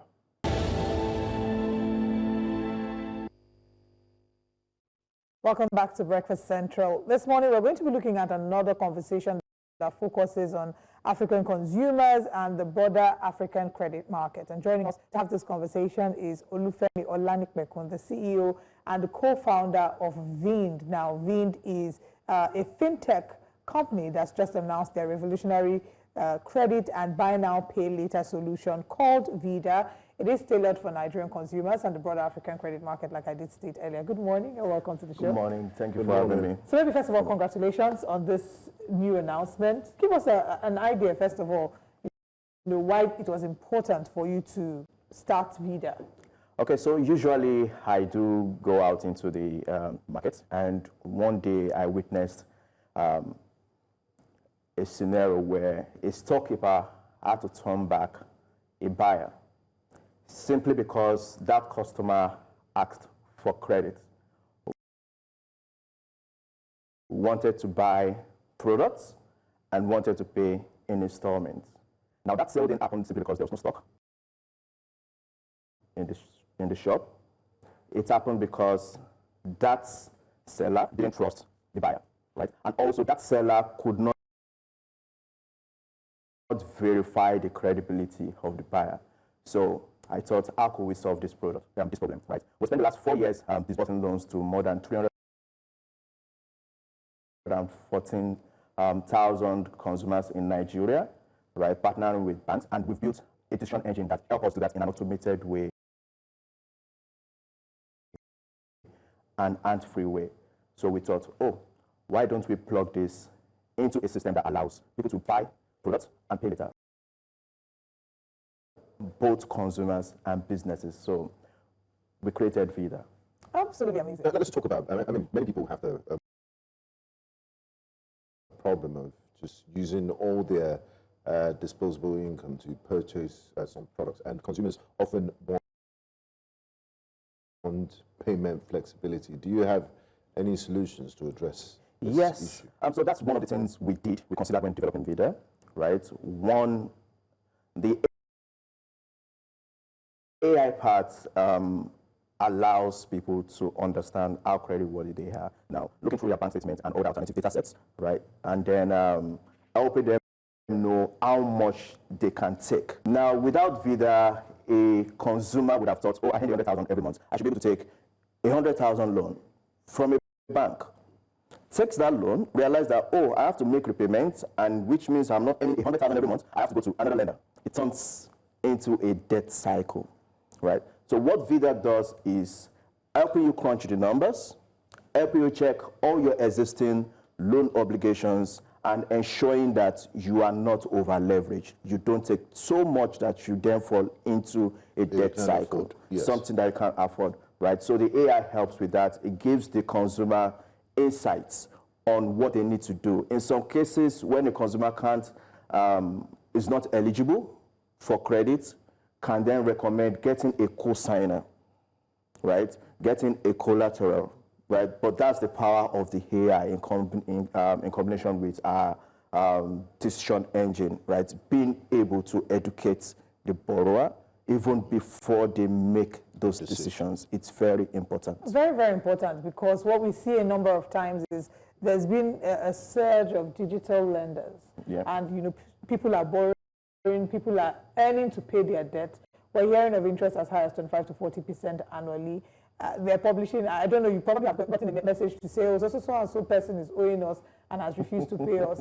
And this ends up building a cycle of mental health challenges with people who are feeling ashamed and overwhelmed by the challenges. So talk to us about what the current landscape is, what the current reality is in terms of borrowing, people getting access to credit, financing. Yeah, so in terms of getting credit, access to credit, right, credit penetration is still very, very low. And financial institutions are very, very careful when giving out credit. So now there are two sets of customers in the industry now.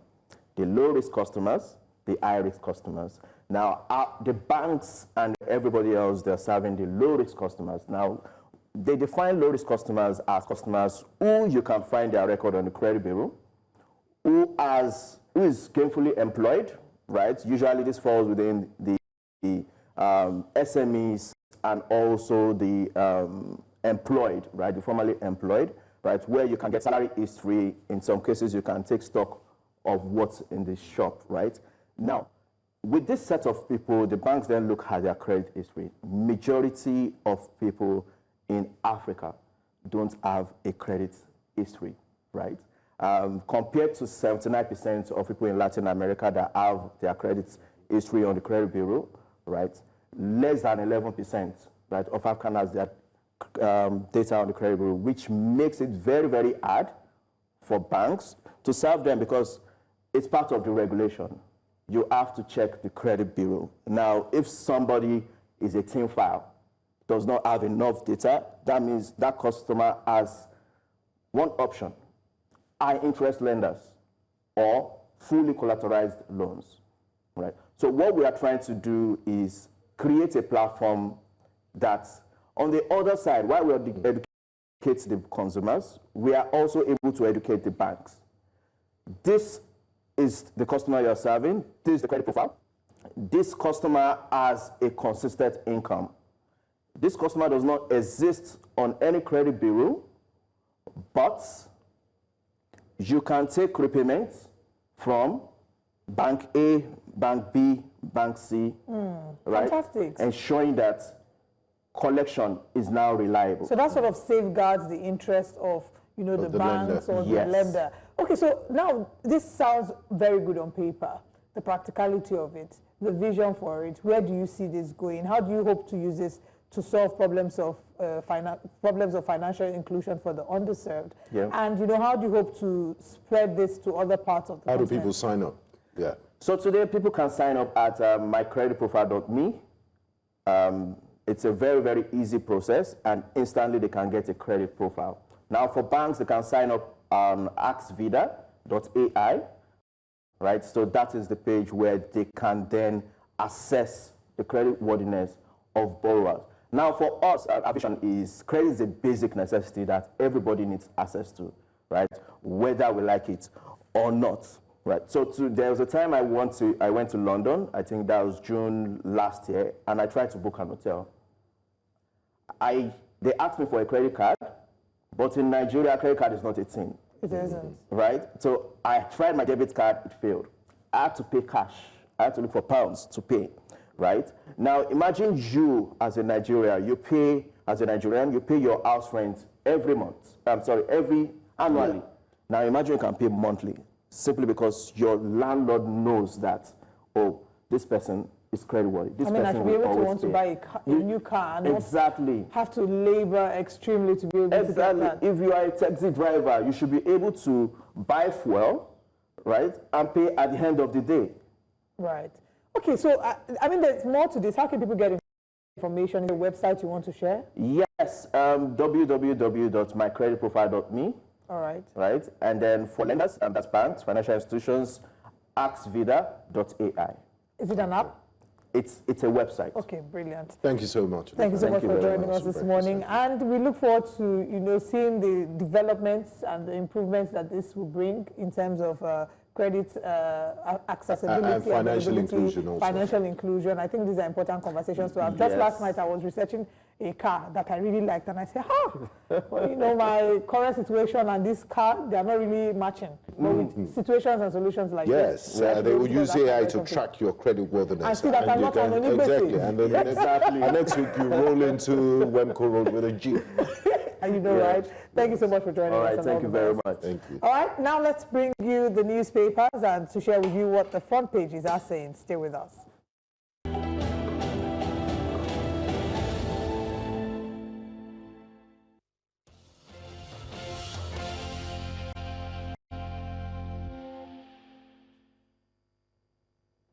Welcome back to Breakfast Central. And now we are looking at the front pages of the papers. This is the part where you get to share your thoughts by calling the numbers on your TV screen. Joining us this morning, wearing all black. I don't know who is mourning. It's the public affairs analyst, Dotun Ojo. Good morning. Why are you wearing all black? Wearing all black? My former bestie, you must always cast me. This bestie should come on. From zebra crossing to what have you, to all black.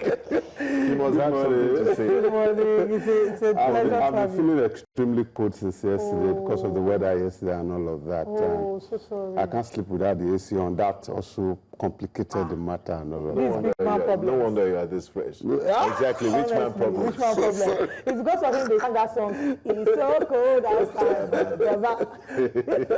All right, let's get into the papers this morning. And looking at our first paper this morning, the Daily Times newspaper. On front page of the Daily Times, FIRS transmutes to NRS as Tinubu assents 4 tax reform bills. NDLEA makes 66,000 arrests as Tinubu declares drug war. Insecurity, Senate plans regional meetings with stakeholders. VP Shetima in Ethiopia for Green Legacy launch economic tours. Senate threatens NNPCL boss Ojulari with warrant of arrest. Yahya Bello's trial. Court rejects EFCC request to cross-examine own witness. Lawmakers urge federal government to declare Islamic New Year public holiday. So we are adding to the already plenty public holidays that we have. Well, Nigerian civil servants are not complaining. Maybe the employers, even the employees in the private organizations are not complaining. It's the employers one day less to work. Exactly. But let's talk about this FIRS transmitting to NRS as Tinubu assents to 4 tax reform bills. We've seen the tax reform bills that have been a bone of contention, especially from the northern leaders. But let's get your thoughts on this. Okay, it's one of the most beautiful things that's happening in the government, and particularly it's a decision that can only be made by a southern president. And of course, that test of our mindset as a people, politically and even as a nation.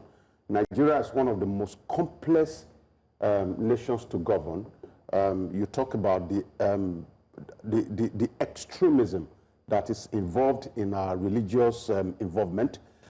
You talk about our extreme affinity to our cultural, tribal and all of that. So it becomes extremely very difficult to govern. Having said that, for example, December was very dirty in Lagos, and several billions of naira came through to the government through the dirty December. Unfortunately, so many people, so many states who didn't get dirty, we share the money. I was somewhere in the north. I want to mention it. The state police people came to bust the program I went to attend because of the suspicion that there was going to be alcohol in the party. And at the end of the day, nobody cares whether the money of alcohol gets into their pocket. So these are conversations that are very, very important to have. But an interesting juggling. Yes. So now with the reforms that we have now, at least if you generate 50% of the value-added tax will stay in your state. So if I'm dirtying my December, you will get the money for the benefit, not to another person that didn't dirty his own state. So, but most importantly, beyond all of the jokes about dirty December, is also the fact that the exemption that is given to small businesses. I have said it repeatedly that we have this idea in Nigeria that we have to rely on big organizations to build our economy. There's no place in the books where people rely on big organizations to build their economy. SMEs are the ones that take poverty away from your land. And the highest employers of labor. Of course, because if you see this person taking 50 here, this person is taking 100 here, and all of that. And the only thing you can do for them as a government is to lessen their burden. They are already burdened with the reality of the fact that they have to power their generator themselves, they have to move their staff to the office. So the only thing the government can do is to actually to subsidize their living by letting go of some certain letting go of some. Now, it brings me to the issue of local governments, because if you drive around Lagos, you just see people standing idly by the road, catching dispatch riders. You know, you have local governments going up all around, taking one sort of levy from shop owners or the other. Is this new tax regime going to regulate all of that? No. Or are they still going to be victims to the sharks? All right, before you take that thought, let's hear from Mohammed calling from Port Harcourt. Hello, Mohammed. Good morning. Please go ahead.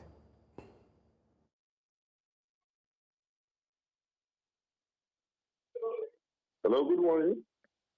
Please go ahead. My name is Elijah Mohammed Ndabajika, calling from Port. Please go ahead and make your contribution. Yes, I want to talk about the president signing the tax bills into law. Right. I think we're in a very serious chaotic situation in this country, where taxation has become the norm, where government rely in generation of funds across costs. We have a lot of increment in terms of taxation and multiplication of payments. Now, let me start with the LCC, the telecom sector, where they came and made a very progressive increment, over 50% tariff. Nobody has bothered to come and ask questions.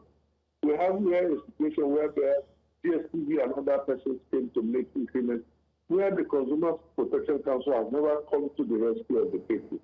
Now we are talking about the banking sector. We have had more than 4 different increments in taxation. Where are we going to?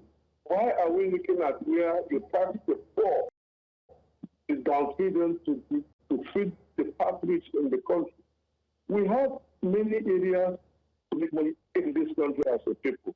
By engaging the people positively, we have agriculture that is docile in this country where some states make budgetary provision for agriculture without making use of those comparative advantages in their states. They get allocation of fertilizers to their state and they don't bother to give their farmers. They send it across water systems. So I think we are not saying the government are not trying. But if you look at the consequences of this action, it's exactly what the removal of subsidy led us into, where we can no longer afford to buy the basic needs to our families and ourselves. So I want to urge the president to look at other ways of raising money than taxation. Yes, taxation is a good thing, but when you keep taxing people and they are not making money, have we been able to consider the small millionaires business enterprise that you don't even know what their capital base are? Most of those who collect money from lenders, LAPO, banks, etc., and you come to give them a tax bill, you come to give them a docket for things that are needless. So I think I want the president to see into those things and see how we can allow governance to flow. Then if we have stability, then he can now come in with his tax policy. But if he continue with this, the economy could go down more and more. Thank you very much. Thank you very much for your contribution. All right, let's have you respond. Yes, so I love the conversation, but a few corrections there. One of the things that these reforms is actually looking at is the fact that some certain kind of people will not have to pay tax. And understanding the fact that all Nigerians are already paying tax with the removal of fuel subsidy, because it's just, when you talk about removal of subsidy, it's transferring who pays from the government to the people. So it's one kind of taxation already, but this is actually to block some of the loopholes and unify. Now, coming to your question, the only area that this reform is targeting is legal area. Most of the people you see on the road that chase vehicles and all of those things that call themselves from local government, they are illegal people. And that puts a question mark on the ability of the government, because the man that called now talked about Consumer Protection Agency and all of that. One of the areas that this tax reform is covering is to set up something like a tax ombudsman, like a tax police that you can report to. But when you look at the agencies of government that people report to, that their ineffectiveness, then it put a question mark on it. For example, I was driving one day, and people from, I think, Yaba area, the local government people came and they were asking some funny questions. So I led them into the vehicle. They said they were taking me to the local government, only for them to drive me under the tree. I said, is this the local government you are taking me to? I had to quickly call the police around to come around. So most of the people you see, government must deliberately take them out of the road. Most importantly, we must now redefine, because the essence of this period, the period they gave before execution, is for us to have vital conversation. We will now have to discuss what makes a levy and what makes taxation. Because you cannot say you are unifying tax now, and I'm driving on the road and I'm seeing NURTW collecting money. Is that some kind of levy, or is under the taxation that we talk about? These are the conversations that the government will still need to have with the people. Yeah. Okay, let's go to another paper now and look at the Daily Independent. Hopefully we can touch all three before the end of today's show. On the front page of the Daily Independent, new tax laws necessary for Nigeria's development, says Tinubu. Federal government to roll out modalities soon. Implementation kicks off January. INEC schedules by-elections in 12 states for August 16th. Senate plans zonal meetings with stakeholders to tackle insecurity. Ondo government replies Catholic Church on Owo Memorial Park demolition. NDIC gets new MD as Senate confirms Thompson. PDP Board of Trustees counters Damagram, says Ayanwo can't resume neck holds. Hey, okay. Dangote is pride of Nigeria's financial market, NGX Group chairman says. Nigeria's budget overlap, sign of effective fiscal transition, Tanimu says. Fight against illicit drugs, a national movement, according to President Bola Tinubu. So we'll come to the PDP story, but I just want you to talk quickly on the Memorial Park demolition in Owo, the cenotaph. Catholic Church is against it. I don't know if you saw the video of the former First Lady Betty who came out criticizing this, saying that they are eroding her husband's legacy and it's a disrespect to the people who have died. The traditional people who say that is also a disrespect to their tradition because the cenotaph was placed in front of the Oluwo of Owo's, is it Olowo, thank you, Olowo of Owo's palace, and that it's against their tradition. So how do we then find that balance? Faith, politics, morality and justice, and then culture. It's a very deep conversation, and I think everyone that has spoken, either for or against it, has some certain kind of right to speak the way they have spoken. Starting from the wife of the governor, it's been a running battle between the wife of the governor and the sitting governor of Ondo State. And in Yoruba land, there's and I don't know how to translate this in English. They say your enemy can never kill a big animal. If your enemy is a hunter, even if he kills an elephant, you bring the elephant home, the enemy will say he didn't kill anything. So because of that political tension between the government or the governor and the wife of the former governor, there's really nothing the governor would do that will sit well with the wife of the former governor. Having said that, the story behind the cenotaph is an emotional one. Many people lost their lives. And very sensitive. And very, very extremely sensitive conversation.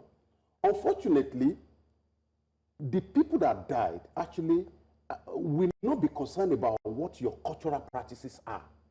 But again, in Yoruba land, the king is not supposed to see any semblance of the dead. So you cannot bring, culturally, you cannot bring anything that looks like... They know that in the first place. Of course, they do know that, but there was no how the king will have argued with his benefactor, who was the governor. Hold your thoughts for a moment. Let's take a call from Chudi, from Berger. Good morning, Chudi. Please go ahead. Yeah, good morning, Olive. Good morning. Good morning. Good morning. Please go ahead. Yes, I want to comment about Owo, the pulling down of the monument. You see, our politicians are so bad, so wicked, that they don't even think before they do things. They do this out of wickedness, out of punishment. That place is supposed to be, a monument, a place of, where people go and, pray and even remember what happened there. People will remember the activities of what happened there. Why did the state governor go and demolish it?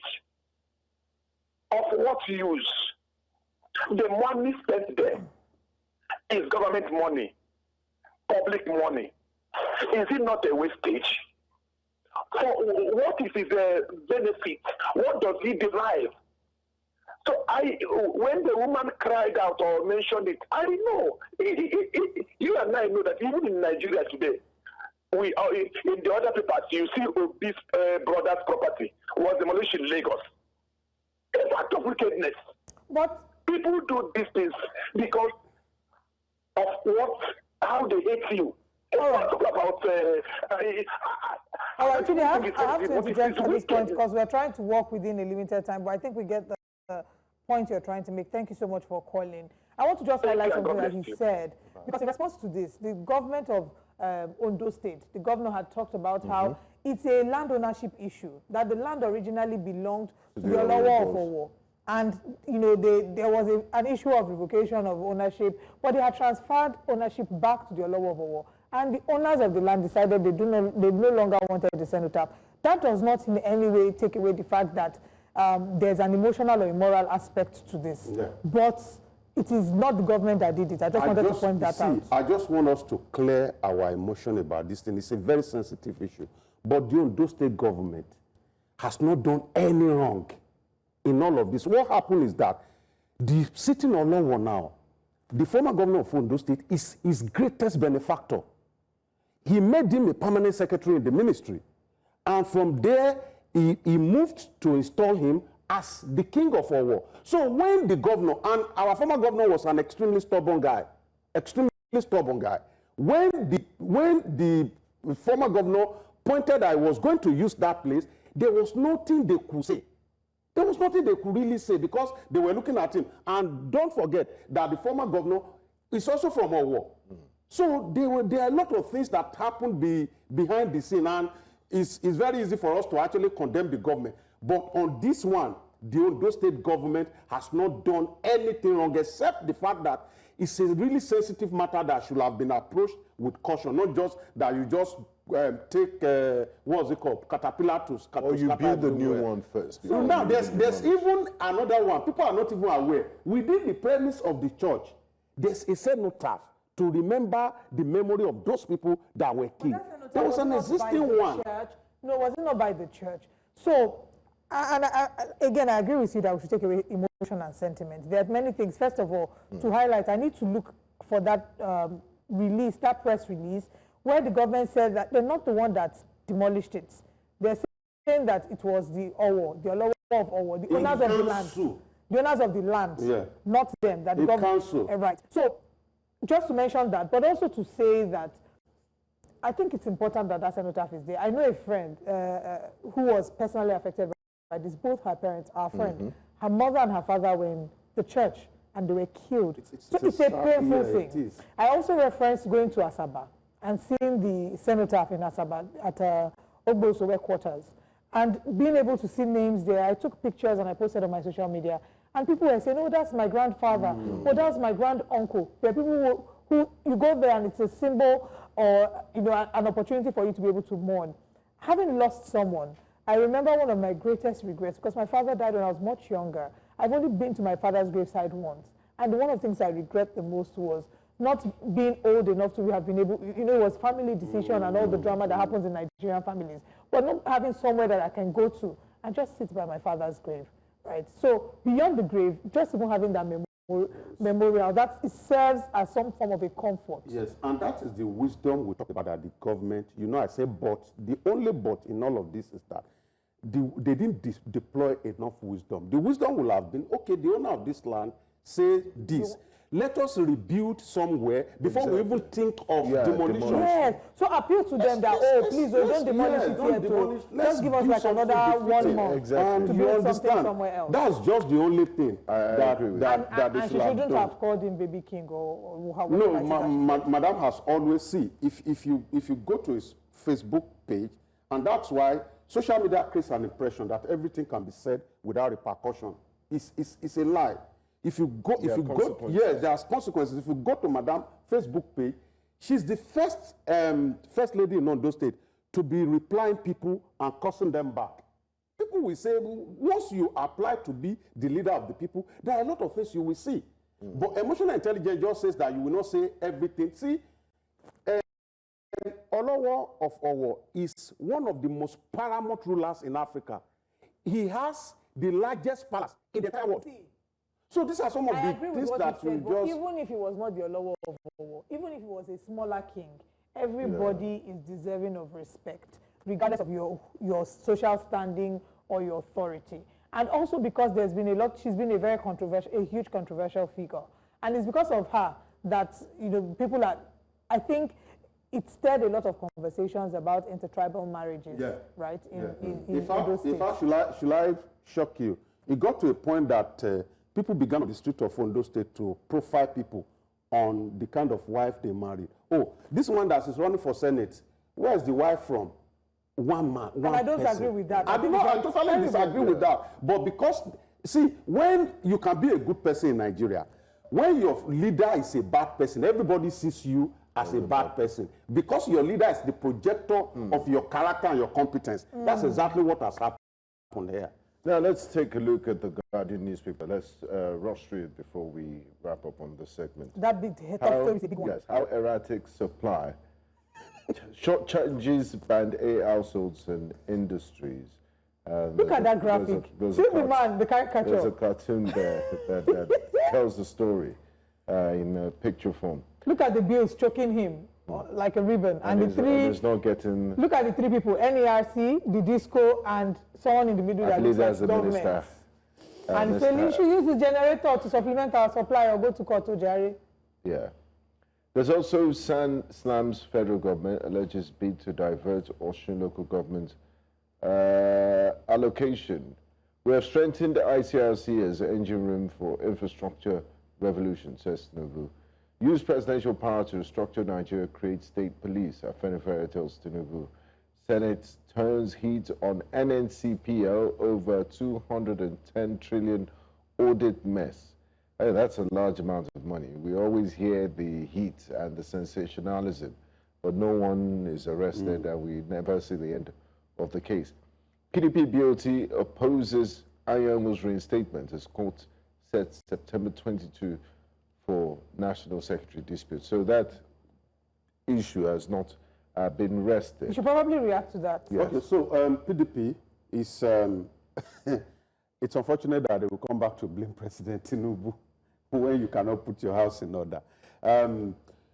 they have seen where the issue is. I mean, NEC has seen where the issue is that, okay, maybe we have goofed in the area of the removal of the National Secretary.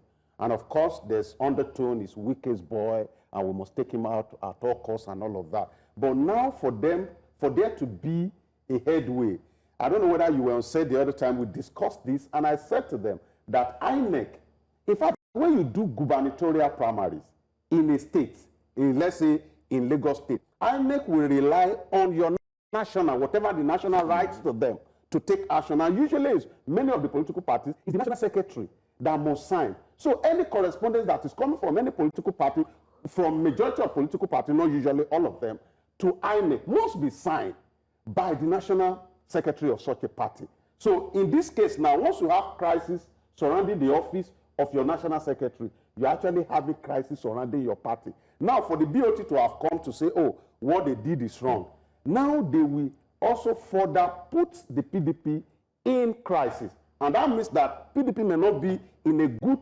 position to be able to challenge this present government. So all the noise people are making about, oh, Bola Tinubu administration, the incompetencies that have been identified with the government and all of that, will amount to nothing if there is no proper opposition to face him in 2027. And if you've not fixed your house. Yeah, of course. Thank you so much for joining us. Thank you. This is a pleasure. All right, as we wrap things up this morning, we want to announce to you that the iconic Chimamanda Ngozi Adichie was here, and she's joining us for Literati tomorrow. We'll be premiering tomorrow, but first, let's take a look at this video.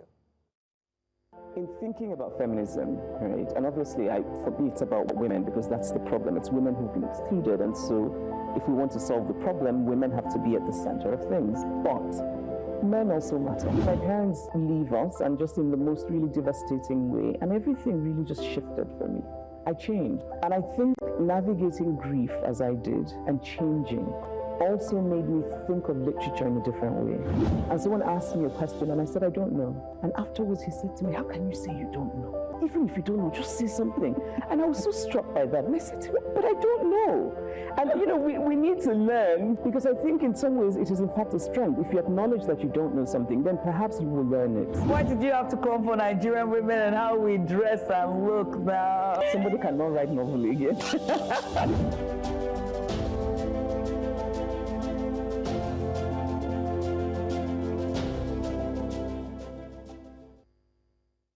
As you can tell, I'm already excited. I cannot wait to see that Same here. Wonderful, mouth-watering interview of our very own Judith. By our very own Judith of the iconic Chimamanda Ngozi Adichie. She's, of course, just had her latest book, and she's been doing promotions for her book.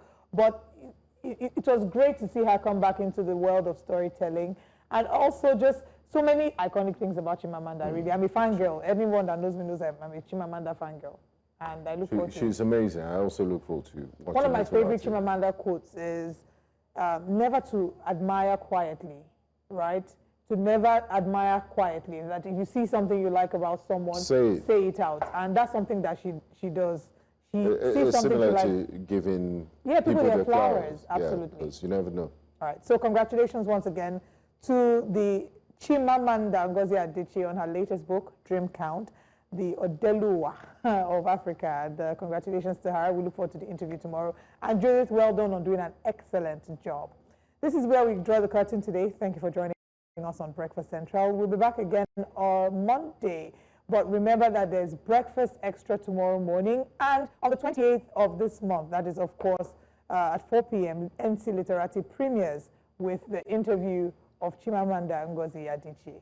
Until we come your way again, I am Olive Emodi. And I am Benga Borough. See you next week. Bye-bye. Have a fantastic week. And this is Dr. Ojo. And that is you. Give me my flowers, at least. You are an excellent man. Take your flowers. All right. Bye-bye.